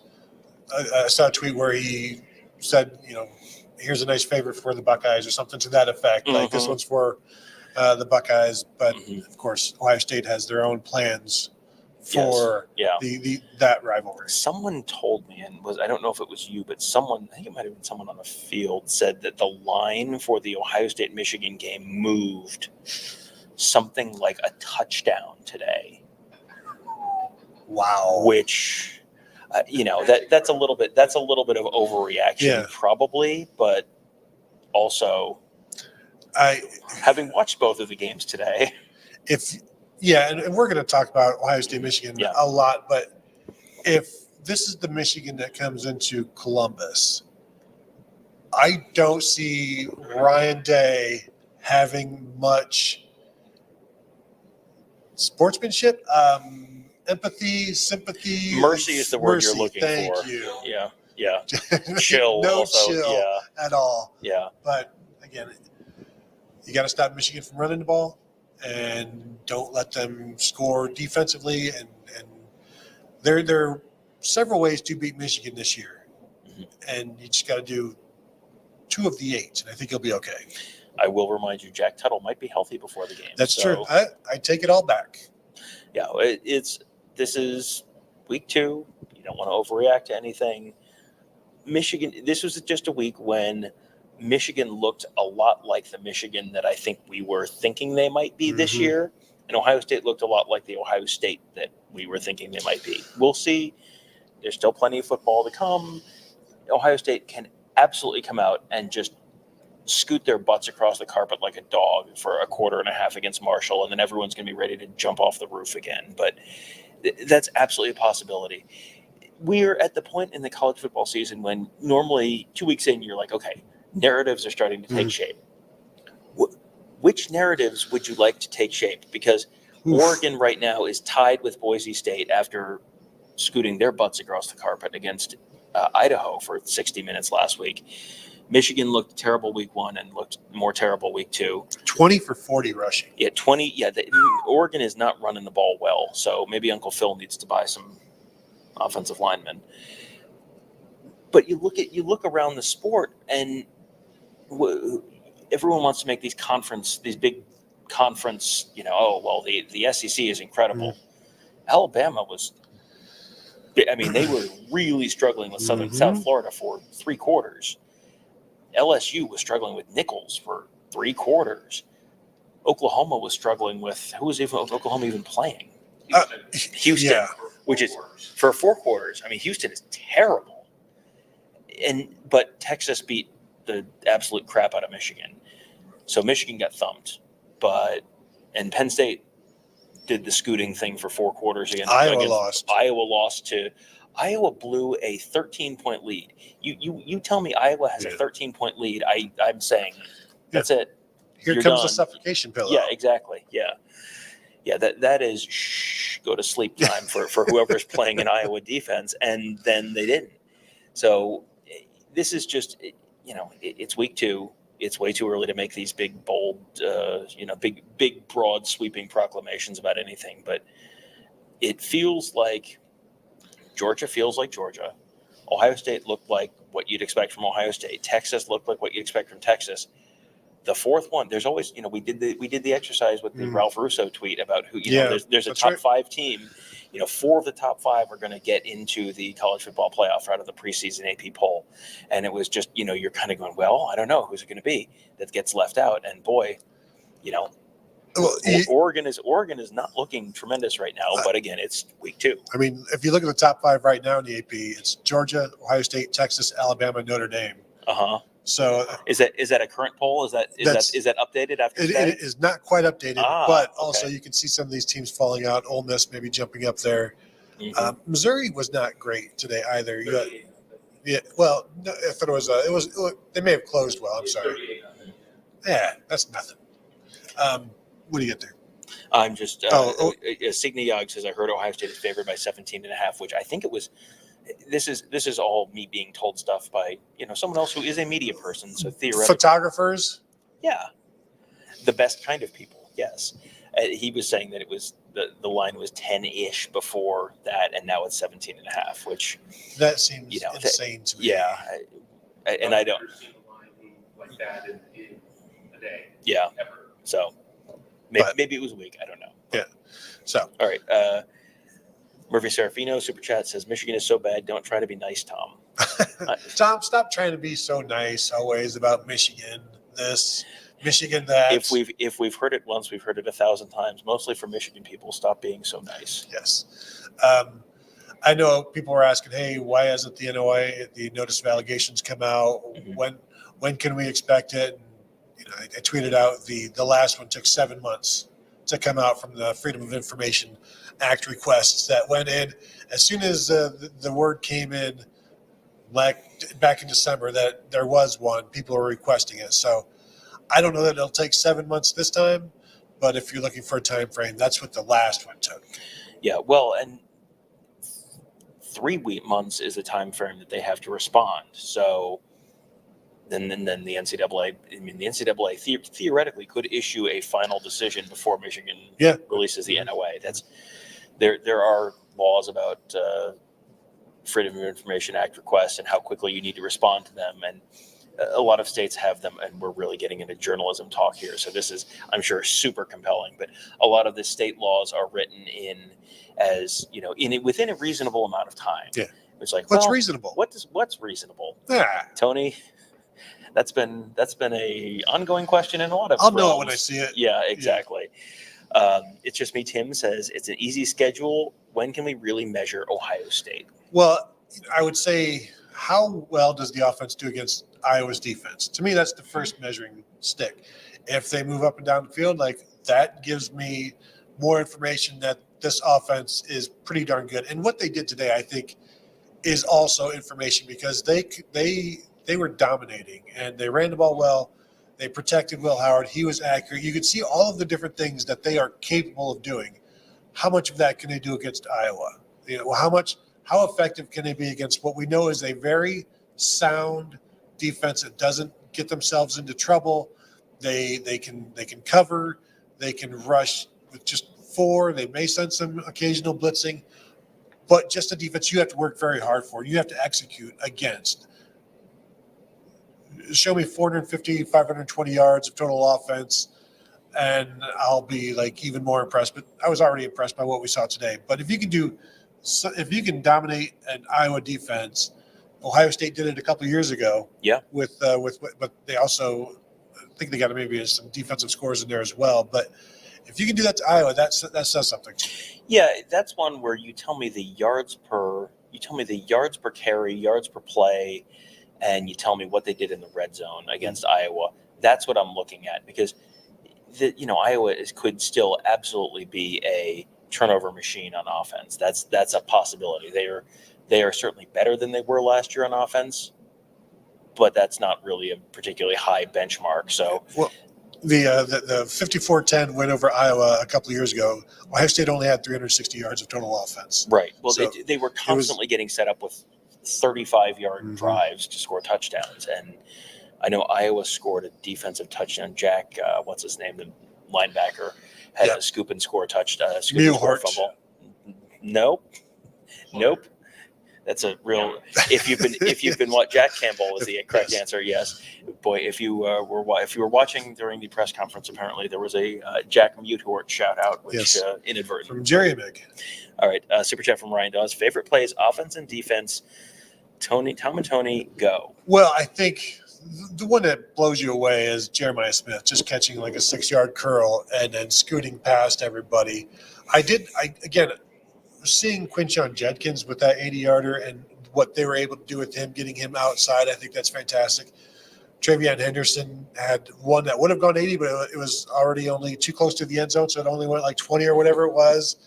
But the Jeremiah Smith, he just blows you away every time. There's something special. You just like the Simpsons when Homer's waiting for the one guy in the karate fight against he's going to do something. The Yakuza versus the mafioso, and he's going to do something, and that's you're waiting, and then you get distracted, and you hear the crowd, you're like, oh, I missed it. So that's one for me offensively. Forgiveness, please. Yes, offensively, I like the Quinshon Judkins. I mean, take your pick of the Quinshon Judkins runs, because he had 2 different touchdowns that were 23 yards each, and he also had the 70-whatever yarder. That would have been 80. Yeah, he's someone who you kind of know it's in there, but it hasn't been there consistently over the years. And there's a bunch that goes into it. Ole Miss did not have an incredible offensive line last year, so that you can look at a running back's numbers and go, well, he's no good. And it's like, well, there's some nuance and there's some other factors at play there. To see that's why they brought him here. He is at Ohio State to do that and to win a lot of football games. Not specifically football games in September, football games in November, December, January. That's what he's here for. So to see it is just kind of, it's a little bit of proof of performance. It's okay. This doesn't mean he's going to average 12 yards per carry every game. If he does, probably, if you set a decent enough minimum minimum number of carries and he averages 12 yards per carry, I think I would probably pick Ohio State to win many games if that was true. But this is why he's here. So you've sort of seen, okay, Will Howard. There was a lot of narrative around Will Howard. There's a lot of narrative around, Quinshon Judkins actually not that good. Lane Kiffin said, no, let him go. We can replace him. Like, I don't know that they have, a combination of backs that in aggregate can do that. No. Did I see a super chat in there? Well, we're supposed to do defense. We're supposed to do defense too. How about Cody Simon just coming up with a sack right out of the gate? I think that was good. Just good to see him back out there. He was fighting to get back on the field, and so to see him have an impact right away, I think that's an easy one. That would have been the first one that popped to my mind. The other one, you mentioned it earlier, but Caleb Downs crashing and making, I don't think it was a TFL. I think it was just a tackle for no gain, but really crashing and making a big play at the line of scrimmage. The other one, and I saw this go through in the comments at one point, but the Arvell Reese, it was like a 3rd and 2, something like that. And Arvell Reese, sometimes it's like, the linebacker steps up and fills the hole. Like, no, Arvell Reese stood there and hit the nail through the wall, and that was the other one that really stands out to me right now. Sonny Styles had one similar. There was a high-low, and Sonny went high and just dropped the ball carrier. So they had some good moments for sure. I mean, you're gonna in a 56-0 shutout. I will. Just as you were saying that, I was thinking. I thought on the field at one point, boy. Being a college football player sounds like so much fun. It does not look like a lot of fun for Western Michigan right now. Can I tell you what's going to be even less fun for them? Did they fly to Columbus? No. Are they staying in a hotel in Columbus tonight? Also no. Are they driving back to Kalamazoo, Michigan tonight, leaving the Horseshoe at, I don't know, 11:30, 11:45, and probably arriving back home in Kalamazoo around 4 a.m. in the morning? They sure are. Do you think that's going to be a fun bus ride or a not fun bus ride? Well, I mean, do they get to share the $1.8 million in that bus, or is that that's a no? I think to me the answer is I'm going to answer my question with another question.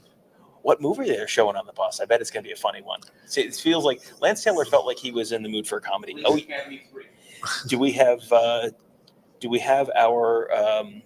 videos?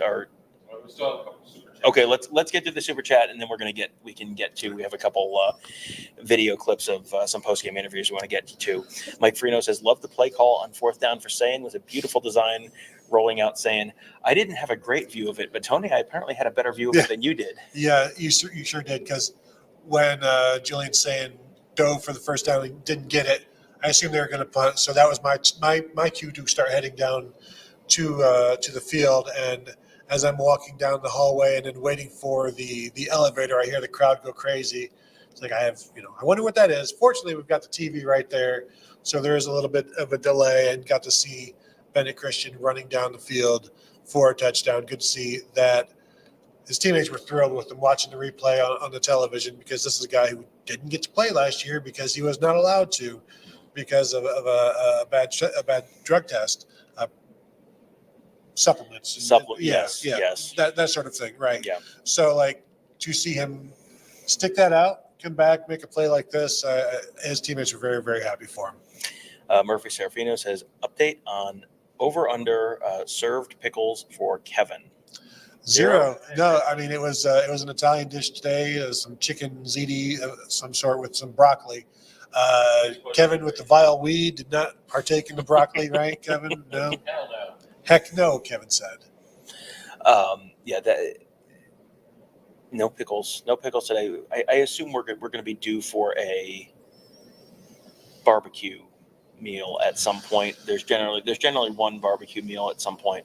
We don't know what time these kickoffs are. If it's a noon game, it's always breakfast for lunch, basically. It's brunch.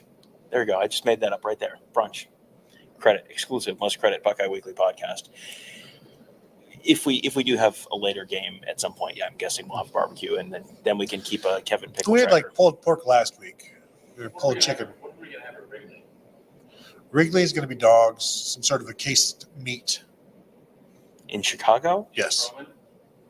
Abe Froman, yes, the Sausage King of Chicago. Not many people know that. Are we got? We're caught up on super. Okay. Some questions, but I know you want to get to the video. Okay, so do we have the video that?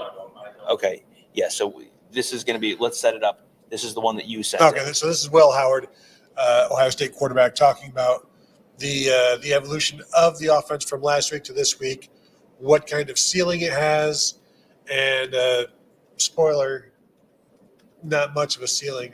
There's no ceiling basically. There's still just loads of potential. So he discusses that in this clip. I think, every week's different, and, our game plan going into this game was definitely different than last week. And I think, the same can be said about, whoever we play next, Marshall. I think, I don't think necessarily that we did anything different or anything new or tried to open anything up. I think we still had probably just as much in the first game. Really also is just, how the game's going. Sometimes some of the more exotic stuff's working. This game we ran the ball really well, and we were able to establish a really good run game. And that was great. I think part of it, we're evolving every week, and we're taking the things that work and the things that don't, and learning from it and whatnot. I think we did a good job evolving, and I think just overall we just played cleaner, to start the game. Over to the left, Rob Aller, Columbus Dispatch. Is there a limit to evolution?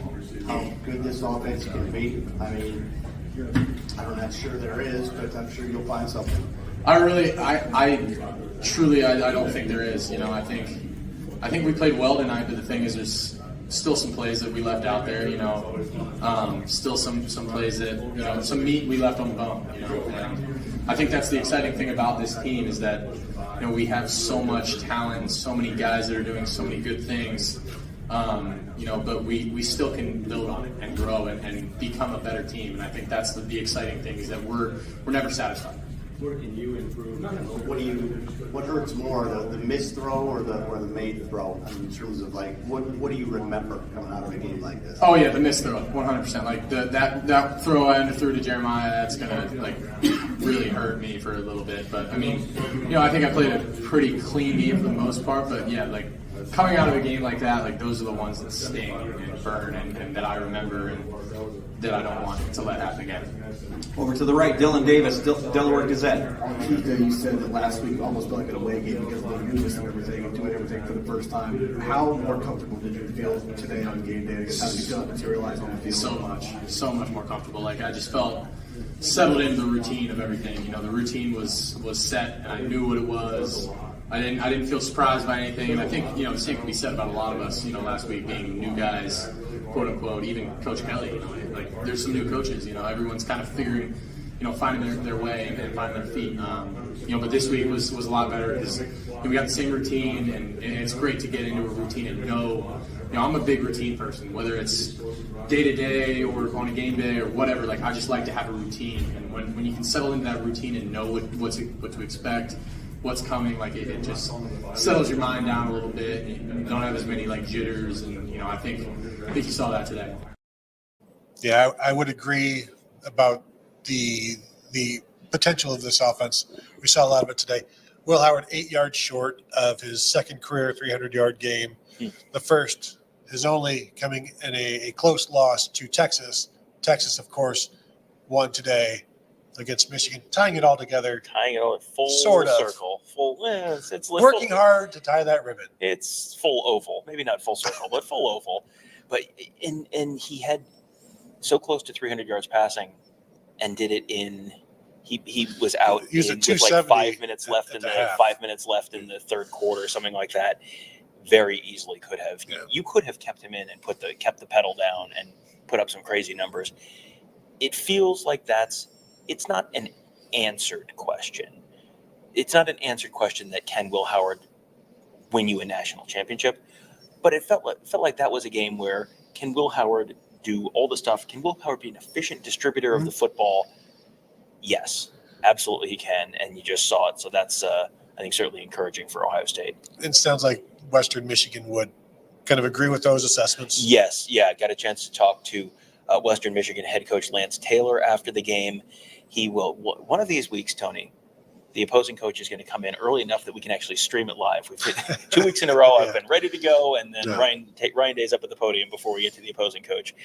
Last year, Ryan Day always was later than the opposing coach. Anyway, so Lance Taylor came up, not necessarily quite as Joe Moorhead last week was just kind of amused by the whole thing. It was yeah, well, what are you going to do, man? I think Lance Taylor came in with more expectations because Western Michigan had a good game last week. He talked about the fact that, I was going to ask him, so was the difference your team or the team on the other sideline? And he basically answered that. This is not in this clip, but he talked about the fact that they just didn't play well. They just did not play well. They did not execute. Now, that being said, Ohio State also pretty good. Yeah. So you're going to hear a couple of different questions and answers from him. You're going to hear the voice of Laurie Schmidt from the Columbus Dispatch. His second answer, very short. He was asked about how did Ohio State compare in person to coming off the bus, to watching on film. So you'll hear him talking a little bit about Ohio State broadly. That's the second answer. If you can't hear the question, that's because it's a very brief answer. So here you go, Lance Taylor, Western Michigan head coach. Ohio State's a really good football team. They've got playmakers at all three levels in all three phases, and they're really well coached. Coach Day and his staff does an excellent job. I was really impressed when I turned on the tape, and even more impressed in person. They're a very disciplined football team, and I think sometimes when you're a very talented football team, you're not always the most disciplined football team, but they're both, and that makes them very tough. Did they look like the same team in person as on tape? Because they played a little better tonight. There's the cliche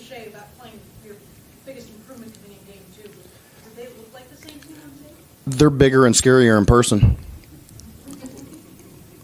You just played two Big Ten teams in a row. Can you compare being here as far as against being in Camp Randall? Yeah, I don't really like comparisons. What I will tell you is this is a really good football team. They're very well coached, and this environment is, one of the best that I've ever been in. I've been in some great environments. The fans do an excellent job. You can feel the history and tradition of this place. This is a really cool place to play, and they love their Buckeyes, and you could see that and feel that tonight. The energy here was awesome. I think our players came in ready to play, but this place is a really special place. All right, so that was Lance Taylor, Western Michigan head coach. Obviously disappointed with his team's performance, but also there is a certain amount of what are you going to do when Ohio State gets rolling like that. There are not very many teams in the nation who are going to be able to do more than just kind of shrug and go, yeah, man, what are you going to do? No, there's really nothing you can do. When it's last week, pick your poison. Which poison would you prefer? And this week there were even more potions and poisons out there for Western Michigan to deal with. So Super chat from Michael says, I hope I feel as good as I do right now on December 1st this year. So that December 1st, of course, I will do the math for you, would be the day after the Ohio State Michigan game. How many days away is that? Well, Tony, I'm so glad that you asked. Tony, please. Yes. All right. Why would you even suggest that I wouldn't know what that number is? You also have to do the math. I got to take 1 day away because you've projected it out till tomorrow. 83 days. Tony. 83 days. It is tomorrow already. Wow. There you go. So now we got to when we record the morning show after this, we're gonna have to just call it Buckeyes Today. It's gonna be I have to change my name. I'm Todd. Tommy today. Yes. All right. So we do also need to, in addition to changing my name, we do need to thank our sponsors. Yep. Tailgate USA, sponsor of the Buckeye Huddle Postgame Tailgate here. So what Tailgate USA is a fully customizable tailgate. If you want to have a tailgate over at the Ohio Stadium for the game, you want to throw a party somewhere, they can bring everything to you. They can bring you a tent. They can bring you a trailer. They can bring you kitchen equipment, whatever you would need for your tailgate of just about any size. They can bring to you. They can set it up. They can tear it down. Basically, all you have to do is cook your food. And even if you don't want to cook your food, they can also do that for you as well. So a really cool idea, a really cool product and service to just take care of all of your tailgating needs so that you don't have to. You can throw a party, bring people over, invite people over, and they're going to do most of the work. You just have to, have a good time. That sounds like you know who likes to have a good time, Tony? Literally everyone. Yeah, everyone likes to have a good time. I was walking through the tailgating lots today, thinking about Tailgate USA and thinking, people seem to like tailgating. And boy, today was a pristine football day. There are more pristine football days coming in Columbus, Ohio, and not just in Columbus, Ohio. You want to do one in some of the road cities that Ohio State's visiting. You can do that too. So do visit tailgateusa.net to learn more. Over 16 states, they're in your area most likely. So give them a look. As Todd said, tailgateusa.net. See, I can't even make fun of you for saying my name wrong because you suggested it. So it sticks. It's stuck. So we do have some questions. We're going to hit photos. Okay, so we got a couple, just a couple photos from tonight's game that we can hit real quick. Go ahead and punch up whichever one we want to do first. Oh yeah, there's Will Howard. This is after one of Quinshon Judkins. I believe it was Quinshon Judkins' first touchdown of the day, and you look at Will Howard in that picture and you think, boy, that is someone who is enjoying life in Columbus, Ohio right now. And I think he's, this is a significant step up. This is not someone who came from some D3 school. He came from Kansas State, which is they won the Big 12 a couple of years ago. But also, this is a different thing. This is a whole different thing. When you're at Kansas State, sometimes you play at places that are Ohio State equivalents to Texas or somewhere like that. to have that be your home stadium, to have that be your home team, and to have the kind of weapons around him that he does right now, it's like, oh boy, yeah, I can see why he's making the, would it be uncouth to compare him to the Russell Wilson draft day photo? In case if you're just listening to the podcast and you're trying to figure out like how happy does he look, that happy. Yeah, that's pretty happy, and that's. Yes, it's funny you say that because when he scored his touchdown, I turned to, so I'm not going to name drop, but I said, this is a guy that is having a very good time at Ohio State, and you saw that there, and you continue to see it. Yeah, there's Quinshon Judkins. This was on his second touchdown of the game, his second 23-yard touchdown of the day. Just you notice that you see him, and then you don't see anyone else around him. It was he had some space. Offensive line had a pretty good day. Yeah. This is one of these things where if the offensive line has a bad day, that's the big story of the day, and the big, the first thing we get asked about 1,000 times. The offensive line had a darn good day today, and we haven't talked about the offensive line once. And that's the kind of the way everybody likes it. Austin Seerveld had a pretty good day, I think. So just from watching during replays, I've got my tablet with the DVR going, so like we can rewind and watch it. So yeah, good stuff from the offensive line. All right. Yep. Here's one. Yeah, this is Jeremiah Smith getting chased by just about everyone from the state of Michigan all at once. No one caught him. This is just, it feels like we're going to have a lot of these pictures, and it's just the color, the names on the jerseys behind him are going to change. I think we're going to see more than a few of these. Like you think of that, and every time you see that picture, what do you think? Eddie George, the 95 Notre Dame picture. But it feels like you're going to see that often enough this year that you're going to start thinking of that as the Jeremiah Smith picture potentially. Well, and we've seen them over the years. Chris Wells and Antonio Pittman against Michigan had some. J.K. Dobbins had some. Ezekiel Elliott. But you'll have some of these, but you're also going to have ones where he's mossing people. Like he's going to put a lot of guys on posters this year. Yeah. And this is just him casually rounding it off, showing off by not running over the photographers in the back of the end zone, and heading back up the field. And then this was this is just a cell phone picture. This is amateur work by me. Yes, I ran up to the top of the stadium from the bottom of the stadium. You know where I was right before that. Yeah.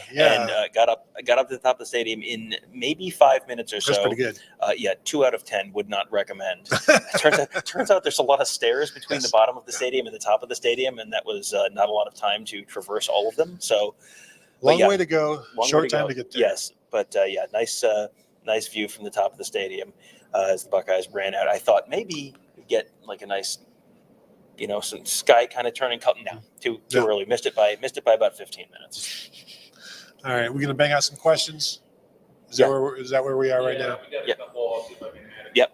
Odysseus says, "Will Michigan self-impose a postseason ban if USC wins 2 weeks from now?" Well, I mean that's what we speculated for a while. I think that would.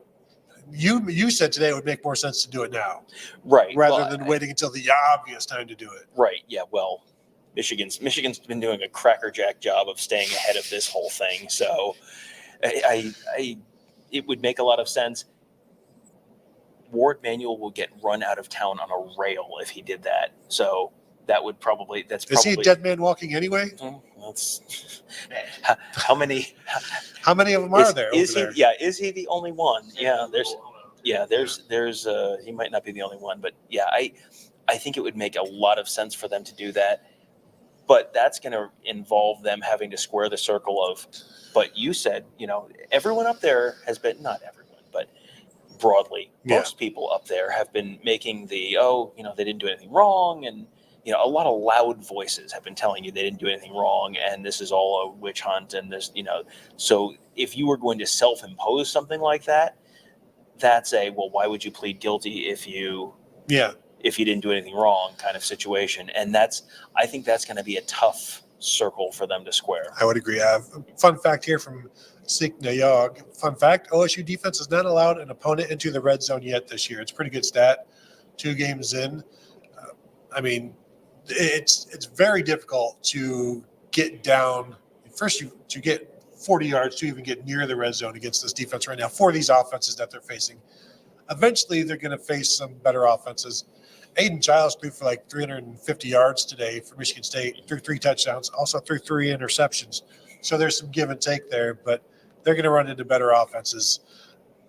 Murphy Serafino says Tom's the GOAT picture taker. That's actually not true. They were not playing Navy, so there were no goats. Sorry. I do appreciate it, though. It is I enjoy doing that. One thing I have found is sometimes the players come right to me, and then my pictures look great. And sometimes they run to the wrong side of the field, and then that's their fault. Yeah, so that's how it works. Always blame the players. Jake D says the Burke call was complete BS. The hold on G. Scott was absolutely a hold, a terrible and unacceptable one by a veteran. G had that dude's face mask and didn't need to even touch him. The Burke targeting call was interesting to me because Caleb Downs hit the dude into Burke's face. And if Caleb Downs never hits him, Denzel Burke never targets. So it was kind of a bang bang, and Burke got the blame for all of it. It is what it is. At least it's over now. And as Ryan Day said, it's kind of not a blessing, but it's a lesson that everybody needs to be ready to go in. And Jermaine Matthews, we know, is always ready to go in. So look at that Boise State score. Boy, my goodness. Boise State just had a 70-yard touchdown run. One play, 70 yards, 10 seconds off the clock, tied Oregon 27-27, 13 minutes left. Well, see, now this is what Mike Freno says. Now we've got super chats arguing against each other. Hey, I'll take it. Listen, whoever. Throw out some outrageous comments. Mike Freno's super chat is, did Akron technically enter the red zone on their first drive? Then bad snap and sack took them way back. I think the only way to settle this is by dueling super chats. Whoever wants this is we're going to do this like real estate. You're going to make your highest and best here. You make your highest and best offer in terms of super chat. Whoever's is higher, you're correct. You're correct. I mean, really, that's how most things are decided. Whoever has the most money wins. Anyway. All right. And what else we got? It's just me. Tim says bold prediction. Ohio State gets 3 dudes in New York 2024. That's three guys in New York for the Heisman. How many? Yeah, I mean 3 of they generally don't bring that. When was the last time there were teammates? Maybe in 2019 with Chase Young and Justin Fields. Were they even finalists? Yes, I believe they both were. I believe, but to have 3. Here's I think how the Heisman works in the sort of, this is me being a little cynical, but here's how the Heisman works. The Gumps in the South are going to vote for someone from the South. They're not going to be like, well, pick, we'll just say Jeremiah Smith and Will Howard and Caleb Downs or whatever. You're not going to, no one in the South is going to have 3 Ohio State players in the ballot. Right. No one in the South is going to have 2 Ohio State players in the ballot. The Heisman Trust brings in people from different fan bases to drum up interest and give ESPN a nice shiny TV number to pay them to be able to televise it. So bringing in, if there is an Ohio State player who is the third biggest vote getter, who is also on the Ohio State team and the 5th biggest vote getter nationally, there's really no reason they would bring that person because they already have the Ohio State audience. So in conclusion, if you just believe, if you just sort of look at tribalism and, I don't know, how would you characterize it? Capitalizing on, manipulating the masses. That's why it won't happen. Well, you say capitalizing. I'm saying cannibalizing. The 3 players on the same team. Like, you can maybe get 2, but that's super rare. So I would not expect 3. No. Thank you for the chat. Thank you for the comment. Not a super chat. No, just a regular chat. All right. So I think we are going to do it. I want to thank you all again for joining us. Hit the thumbs up before you go. Check out tailgateusa.net as well. Promise you would love it. So give them a look, give them a follow. So thank you all for tuning in. Find us at BuckeyeHuddle.com as always, and we'll talk to you guys later.